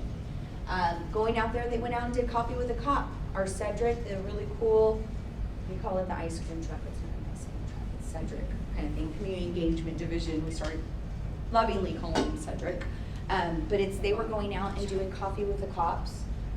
Going out to the properties and doing If I Were a Thief. So the If I Were a Thief was canvassing the entire parking lot and reminding folks like, hey, this could be one of those things that somebody's attracted to your vehicle for. Let's get in the habit of taking that out every single time and just putting reminders of how to build in these safety habits. Pops with cops. Yes, that's right. They did Pops with Cops, where they took out Otter Pops to be able to engage with the kids. And again, that non-crisis moment, just being able to build that familiarity with seeing these faces and seeing the officers that were available, that these are the folks that work with them, providing information about the P3 tips where people can submit anonymous tips. So again, we want people to be able to feel safe. We want them to know who their police officers are that are assigned to their areas, bringing other officers that during these Pops and Cops and Coffee with the Cop, you're inviting the officers that patrol those areas to come in and be present. And again, not in a crisis moment kind of thing, not, you know, just after something has occurred, but really being intentional of being present and being able to establish those rapport. And that's been one of the strongest things that, you know, Sunrise, the management there, has been very complimentary of, is that they know if they call Tiana, they're gonna get a response. they know if they call Tiana about an issue, they have that direct contact kind of thing. And so that's really important, and that's been the intentionality in trying to develop these types of POP projects throughout the city in different zones. So the Union Project, this was exactly what Lieutenant Finney was talking about, where we're taking that data that we have to be able to see what are the elements that we have within certain areas that are probably contributing to certain elements of crime, and what are some of the things that we can kind of take away to help reduce some of those issues. And so Janet Vega was one of the specialists that was assigned to this project that they did over a 60-day period to be able to address. And so these were some of the wins. Like, this was an interesting property. You can tell that it's a vacant property. I want to say this is the property where people were having deliveries made, right? The starting fires. I thought that was CarQuest. That was It's right. it's an empty. Yeah, it's an empty vacant. lot, but it was the one right next to it. Mm-hmm. Yeah, so kind of gives you an idea within that area. Being able to address simple issues, for example, with this one, you can see it's a dumpster kind of thing, right? You can see that the lid is warped and melted. A dumpster fire was created, and the business that was at this dumpster, that was their biggest issue, their biggest frustration. Every time they'd come out, things were pulled out, it was a mess kind of thing, and it was one of those things, being able to develop that one-on-one and then be able to collaborate within the city. They were able to get a lock provided, a new lid and a new lock. We talked about community policing, so saying policing instead of law enforcement. So like a burned lid on a dumpster is not a law enforcement issue, but it is a policing issue. And this guy said he owns a business, Yum Yum Donuts. He said he's excited to come to work. He pulls in the parking lot and there's trash everywhere. So he has to start his day by picking up all this trash, and now he's in a bad mood at the business that he owns and operates. So the police department does not provide new dumpster lids, but we called to solid waste, and they said, oh yeah, we can come put a new lid on. So they came out, put a new lid on the dumpster, gave him a new lock. So now what he expressed as like the worst part of his day, problem solved. And like I said, it's a policing issue, but not law enforcement. So getting our staff to view things as like, we may not know who the best person is to call for some of these problems, but we probably have a better head start than the business owner. This one here, several of the local businesses complained. There was multiple fires there, tons of trash piling up the business. Again, I guess that could potentially be a law enforcement problem, but more of a policing problem. So we reached out to code enforcement, and that building was actually on their demolition list, but it was lower down because they didn't understand the community concern about this building. So we made a phone call to code enforcement. Based on our input from hearing from the community, they bumped it up. And I think 3 days later, that building was gone. It's no longer there. That alleviated so much stress for residents kind of thing. Again, you didn't have the risk of fires, you didn't have the dumpsters, just things being thrown, trash, not having to see that over again, but again, through the collaborative effort.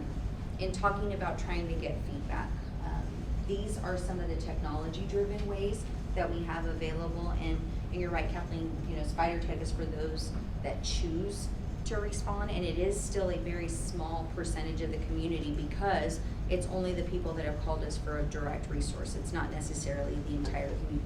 But we also have your Ask Your BPD, which is a link that's available for people to just be able to share information and be able to get feedback from us. Like, hey, I have this concern, or hey, how do I do this? Or, you know, whatever the case may be. That's another way that folks can contact us. We also have Zen City, which is a survey, and that's, I think Eric can probably explain that a little bit better. I'm not as familiar with Zen City. So Zen City is a program that not just the police department has, but the city as a whole has. It gives us, one, the ability to monitor our online footprint, whether it's something we're putting out or the media's putting out. It captures all that stuff using specific words that we put out there in the algorithm. What it does, it gives us public sentiment. What does the public think about all these different reports? that the media's putting out or things that we're putting out. That's one major portion of it. Another portion is responding to the feedback is we've launched a survey using locations and stuff like that. When you're on your phone, whether you're scrolling through Instagram or playing a game, a little ad will pop up and it'll ask you if you want to give feedback on the city of Bakersfield. It's not the city of Bakersfield, it's the Bakersfield Police Department. Their metrics show them that if they say police department, most people are gonna swipe it away and not respond. So if we say, hey, give the city your feedback, people are more likely to do it. And so far, we've been getting a lot of great feedback on it. So, and again, I think that's one of those things where you can't, it's hard to solicit for feedback for sentiment that you can measure kind of thing, and this is again, just one of the tools that's out there. One of the things that. I do have a question. So Spider Tech is people that we know have interacted with the police department. Zen City, we don't know. It could be anybody scrolling through Facebook or Instagram. Who do you think rates us higher?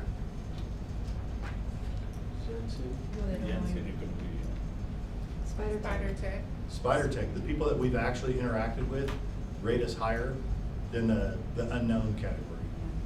Which is Again, perception perception. versus reality. Well, and I think too, I think that was really powerful for us when you talk about culturally in that sense of understanding that we thought we were rating much lower. So the very first Spider Tech survey, like where we got results back, especially with regards to our communication center, when folks were like, hey, how did our dispatchers do? Like, did you feel like you got your questions answered? Did you get service? Were you satisfied? Were you somewhat satisfied or completely just on a scale of, I think it's like 1 to 5, I want to say they averaged about 4. And it was one of those things where, we sent that result to our dispatcher communication manager, and she actually blew it up and printed it, because I think that negative perspective of what we thought the community thought about us kind of thing was really powerful to go, oh, because that can be helpful in turning the ship around. Do you know what I mean? And so it's perspective. So I think that's really important to know that as well, kind of thing. So that was one of those things that was, I think, for a lot of people when those results first started coming in. Really?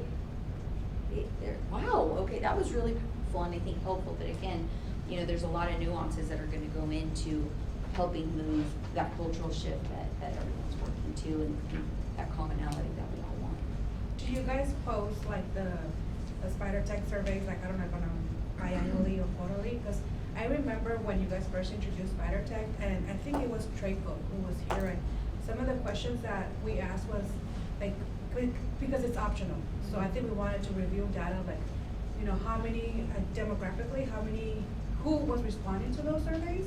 And the people that weren't is, like, was it the African American community maybe that didn't really want to respond to that because they had a negative experience? And so I don't know, and again, I know maybe it did happen afterwards after I left, but I think some of that we were interested in really understanding like the feedback collected, but also if the feedback is not collected, how are we following up, or again, engaging the whole community in this, but also to address whatever challenges.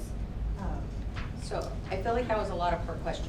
First part of the question that I want to make sure I got it right was, are we sharing that information? I know that annually they have shared that information, but I know we can do better about sharing it. And I think it's one of those things where, again, I think historically we haven't been great at sharing our story, but I do think that that's something that we can easily provide, because I want to say there is either a monthly or bi-monthly report that comes out with regards to what are the demographics as far as who's responding, which zones are responding. I don't know that information off the top of my head, but I do know that that's information that we can get and kind of see about following up. That was the biggest part I think I got away from that question. Okay, yeah.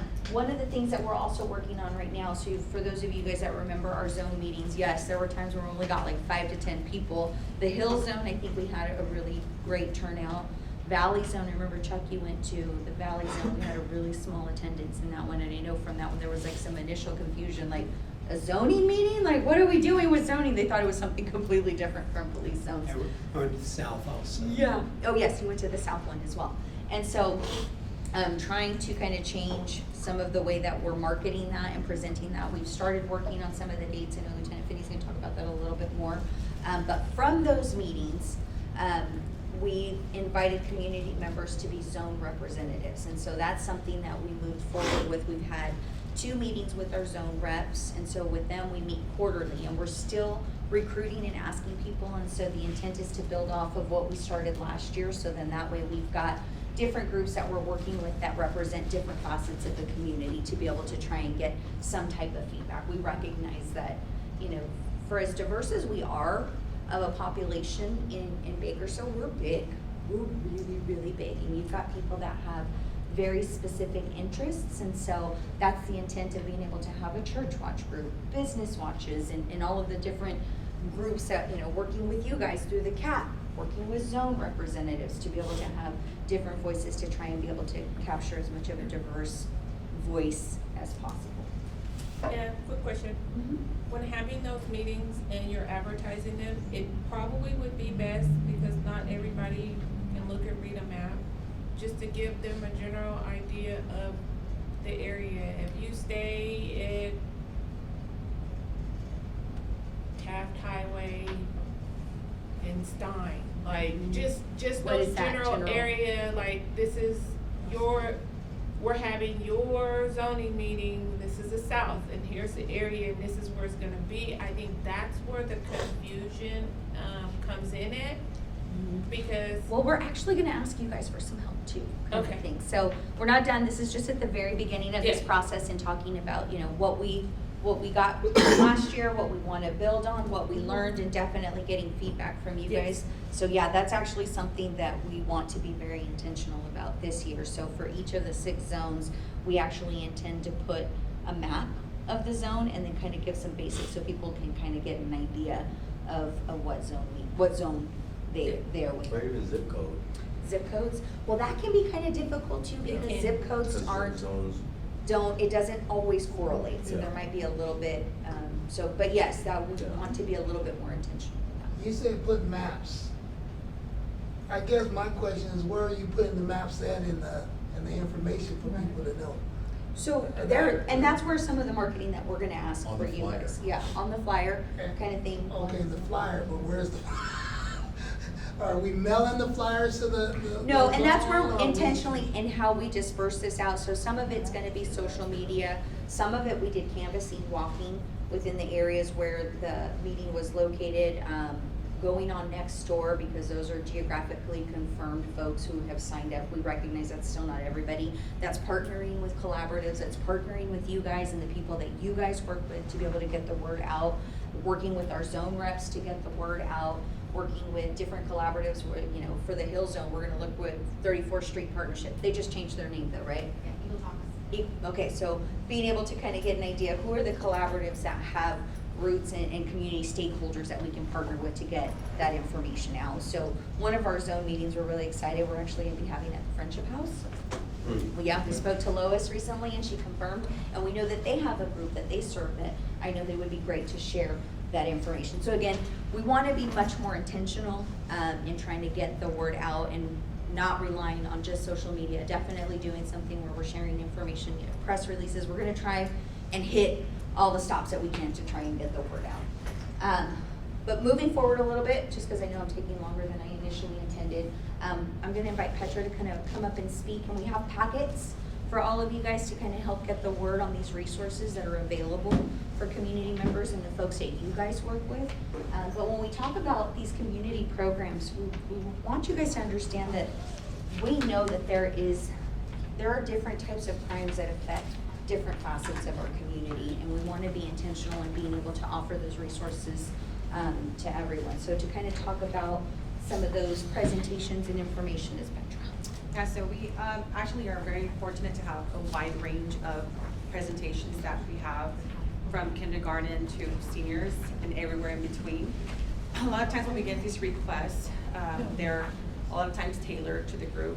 Like for instance, I was invited to do a presentation at an elementary school to do an anti-vaping presentation. And it was actually for kids that were having issues with vaping. So they were getting a little bit in trouble in school. So the principal reached out and said, can you guys do a presentation for us? Of course, we went out there and we spoke to parents as well first, and then we did the presentation for the students.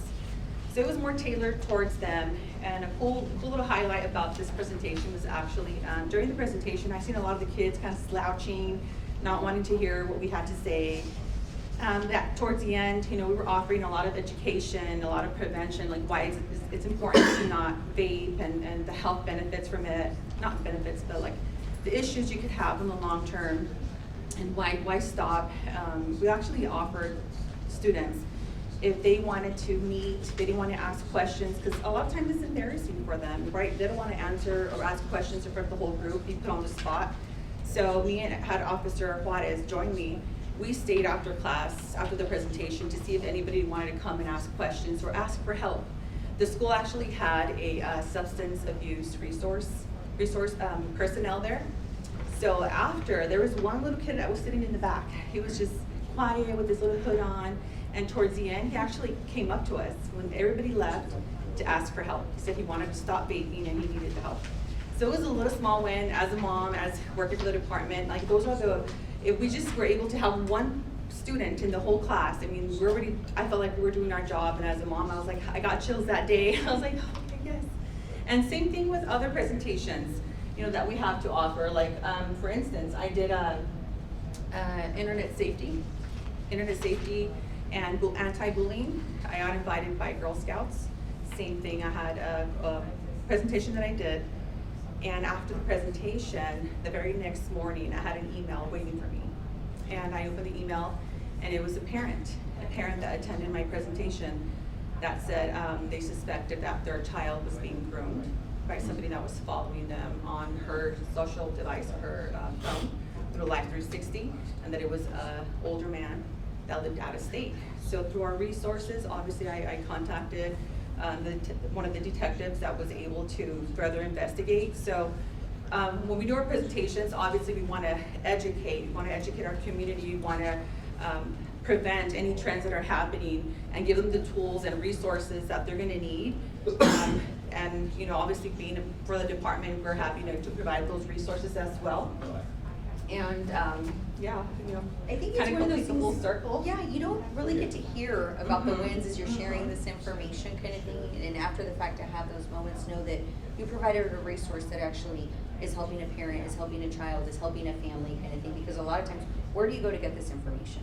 And so really being intentional with the different types of programs that we have here. So you can see we have Neighborhood Watch. We want to be intentional with residents, where folks live, what they can do to kind of increase their safety, personal safety, workplace, when you're out shopping, the holidays, it gets crazy busy kind of thing. So really being intentional on what Petra said earlier is that we're able to custom tailor these presentations. There may be times we say on average about 45 minutes to an hour, because we want to make sure that we leave enough time if folks have questions, if they have follow-up, or who can I talk to about this, or how can I share this. 911 safety, going in and talking to kids about how to properly use 911. Safe Escape is a child abduction prevention and evasion program, so where we're talking to kids about, hey, what are some of the things that we can recognize? We want to provide tangible actions, because you tell a kid, don't talk to strangers. In this day and age, everyone's a stranger. Not everyone knows each other, right? And realistically, if kids find themselves in a dangerous situation, realistically, it might be a stranger that winds up helping them. And so putting that negative connotation, like, ooh, a stranger's a scary, bad person. Not necessarily. A stranger is just someone you don't know yet. But a dangerous action is any adult you don't know asking you for help.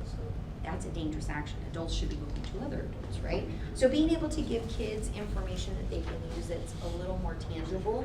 And so these are the efforts that we go to in trying to be intentional in understanding that there are different crimes that affect different facets of our community. And that's what we kind of want to be intentional about. But you even said it like, all you need is one. Yeah. People overlook that, or think it's cliche.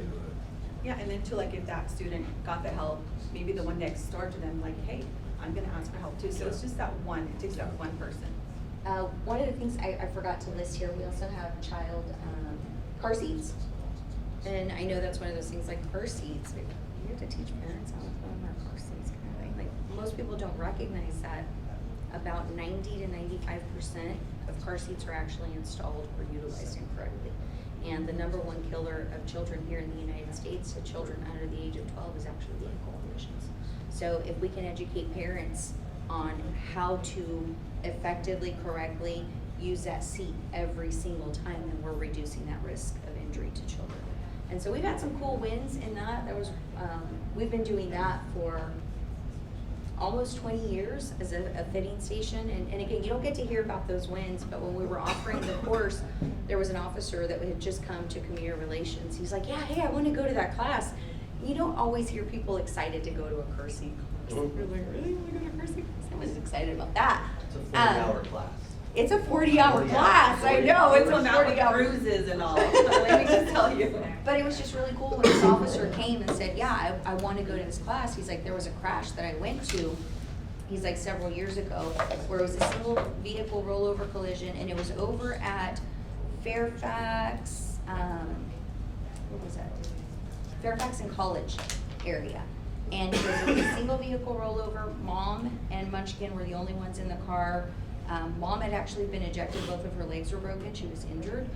She's trying to get back to her car. He's the first officer on scene, and she's crying, trying to get to her kid. She's like, my baby's in the car. And so, you know, he looks in, he winds up shuffling on his back, shuffles into the car, unclips the baby, baby lands on his chest, brings baby out, shuffles back out of the car, and baby didn't have any injuries at all, kind of thing. And so, as mom's being loaded and he's talking to mom, and she's like, yeah, I went to the police department last week and had my car seat. I had it all kinds of wrong, kind of thing. And so, you know, you don't hear about those things, kind of thing, just to be able to share little bits of information that can completely change an outcome.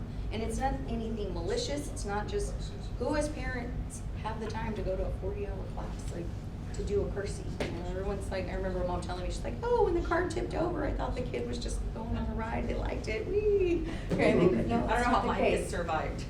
When I was raising my kids, I was not strapping them right. Yeah. So it is a learning experience, but again, being able to offer that to parents. Tours, offering the ability for people to come in and see the police department, to kind of, you know, I think of the Wizard of Oz and pulling back the curtain where people can just see the day-to-day business of what it looks like within the police department, because I do think that there are sometimes perspectives or unanswered questions, or what does this look like, and that's something that we offer to people to come in and kind of take a look. For businesses, and again, all of these things are free. It is very intentional to be able to offer this education for free.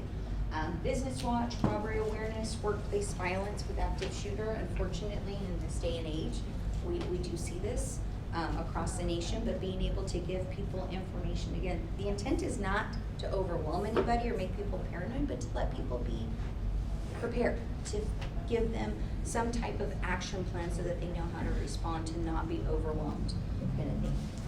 We have our partnerships that we offer. So we have a monthly meeting with larger retailers where, like, the big box stores, the Targets and Home Depots, kind of thing, to be able to deal with those types of issues that we see that are trends with regards to organized retail crimes. We have detectives and officers, people from other agencies that come in to be able to network and share, because again, we recognize if one business is experiencing this type of issue, realistically, there are others as well. And again, that ability to collaborate effectively allows us to be much more impactful in addressing the issues that are affecting our community.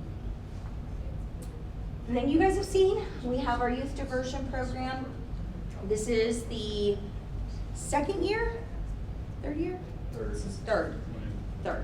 So, yeah, 2 years ago was the pilot program already. Tracy's actually one of our folks that helps out with our youth diversion program.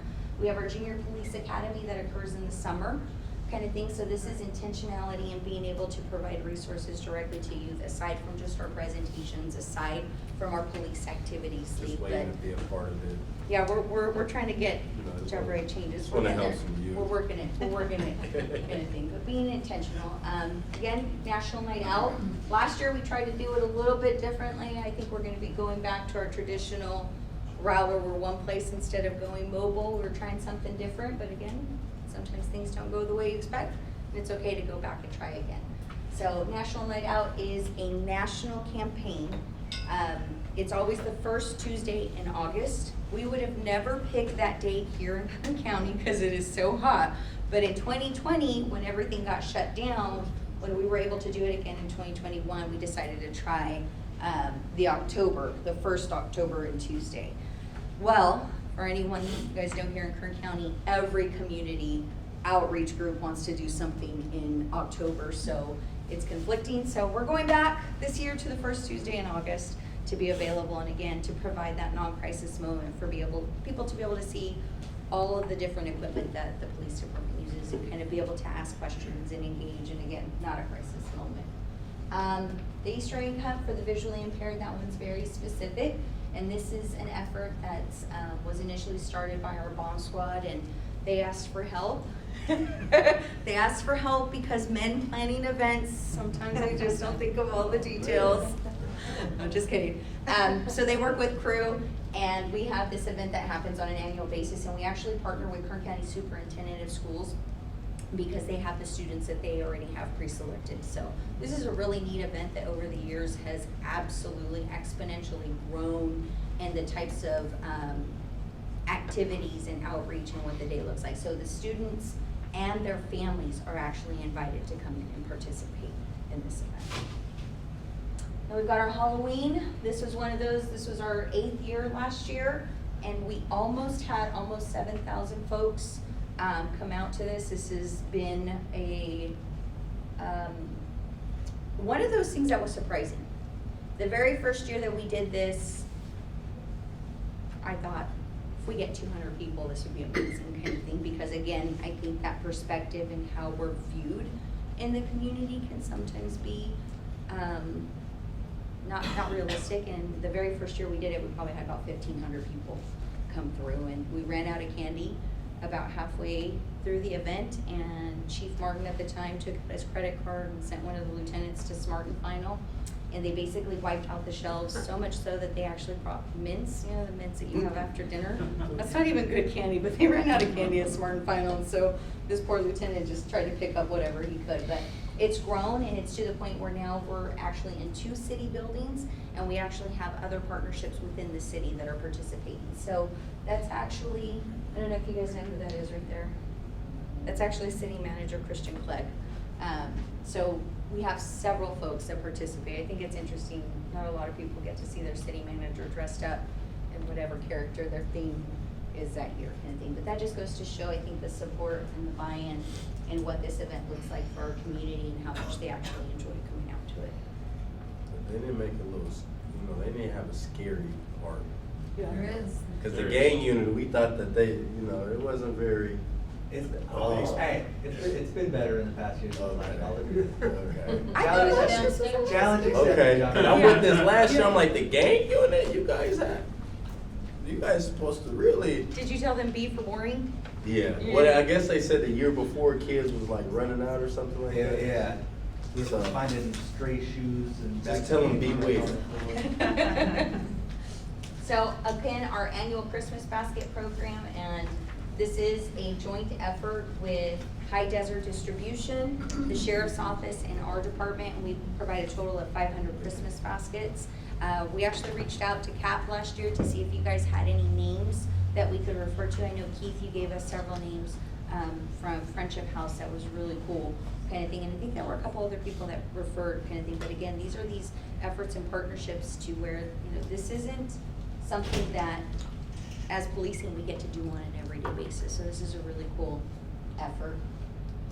And then we also have our volunteer efforts. We have our community volunteers as well as our cadets. Our cadets are for youth between the ages of 14 and a half, and they age out at 21. For our volunteers, it's just 18, and we have no end cap.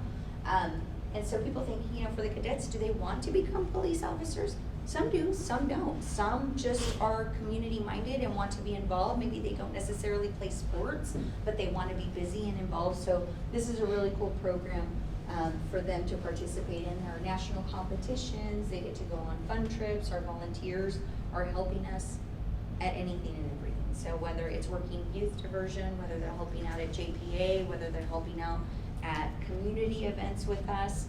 Back in the day, we used to have shredding that they would help us out with. Sometimes it's washing cars kind of thing. It might be helping out at an animal control clinic kind of thing. So anywhere that we can kind of support and need a little bit of more manpower is where, our volunteers come in, and they are awesome.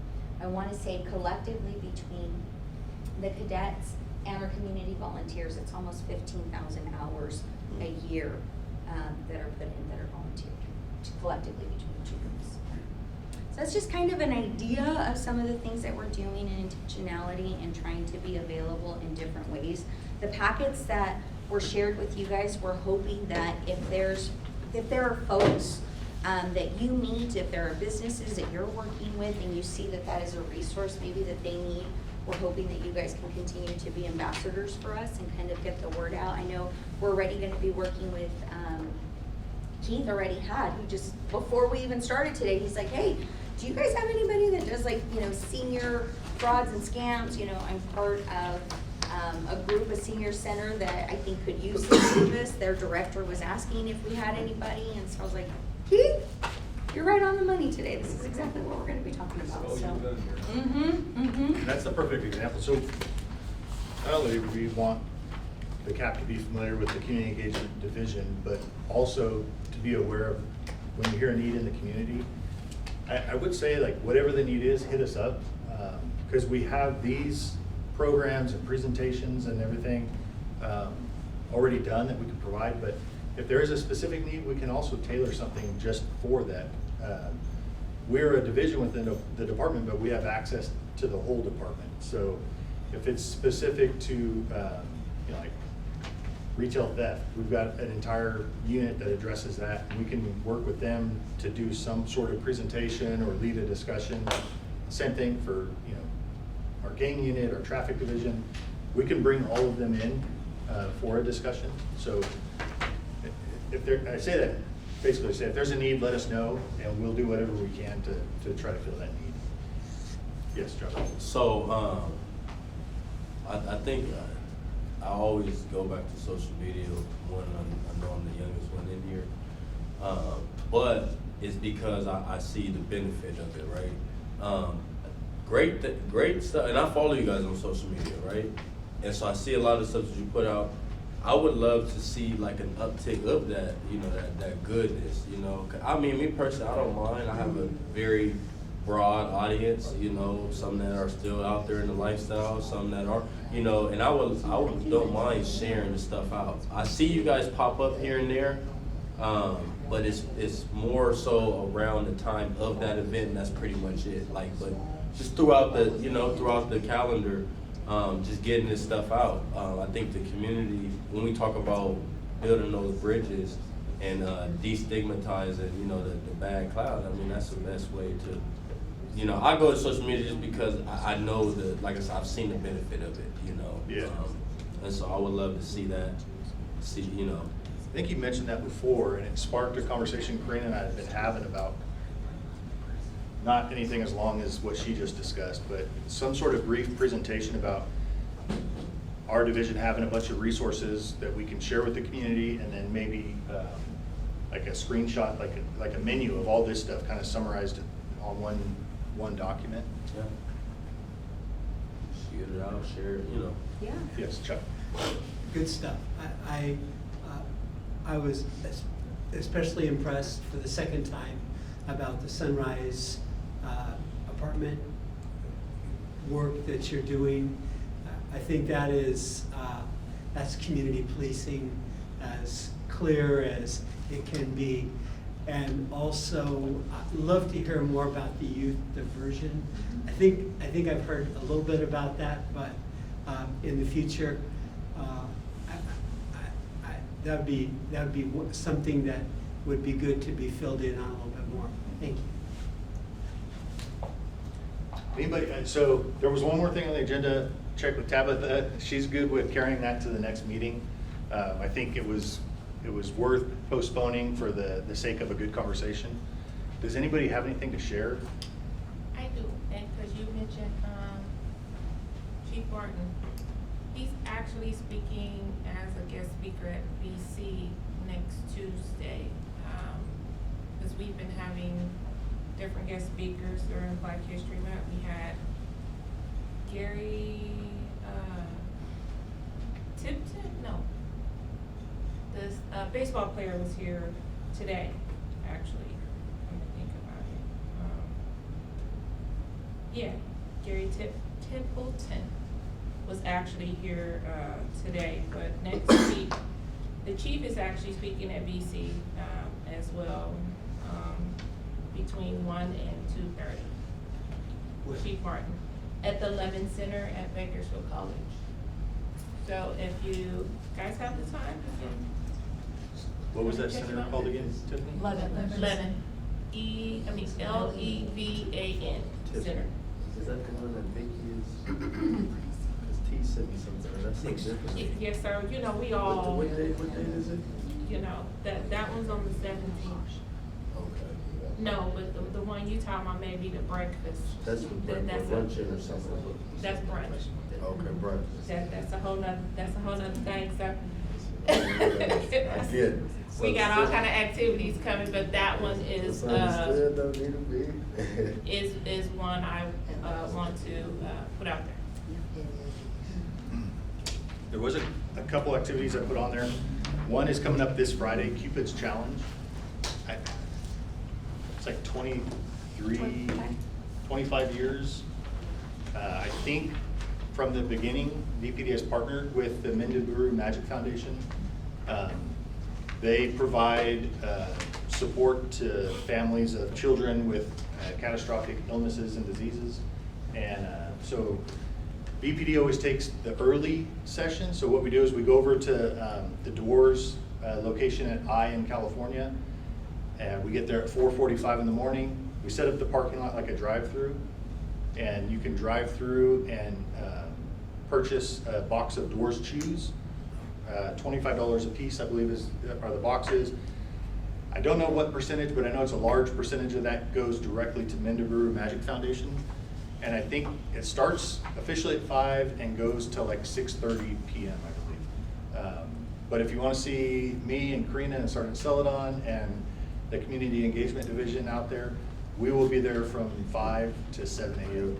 It would be nice if we could raise the most, because there are agencies that come out. In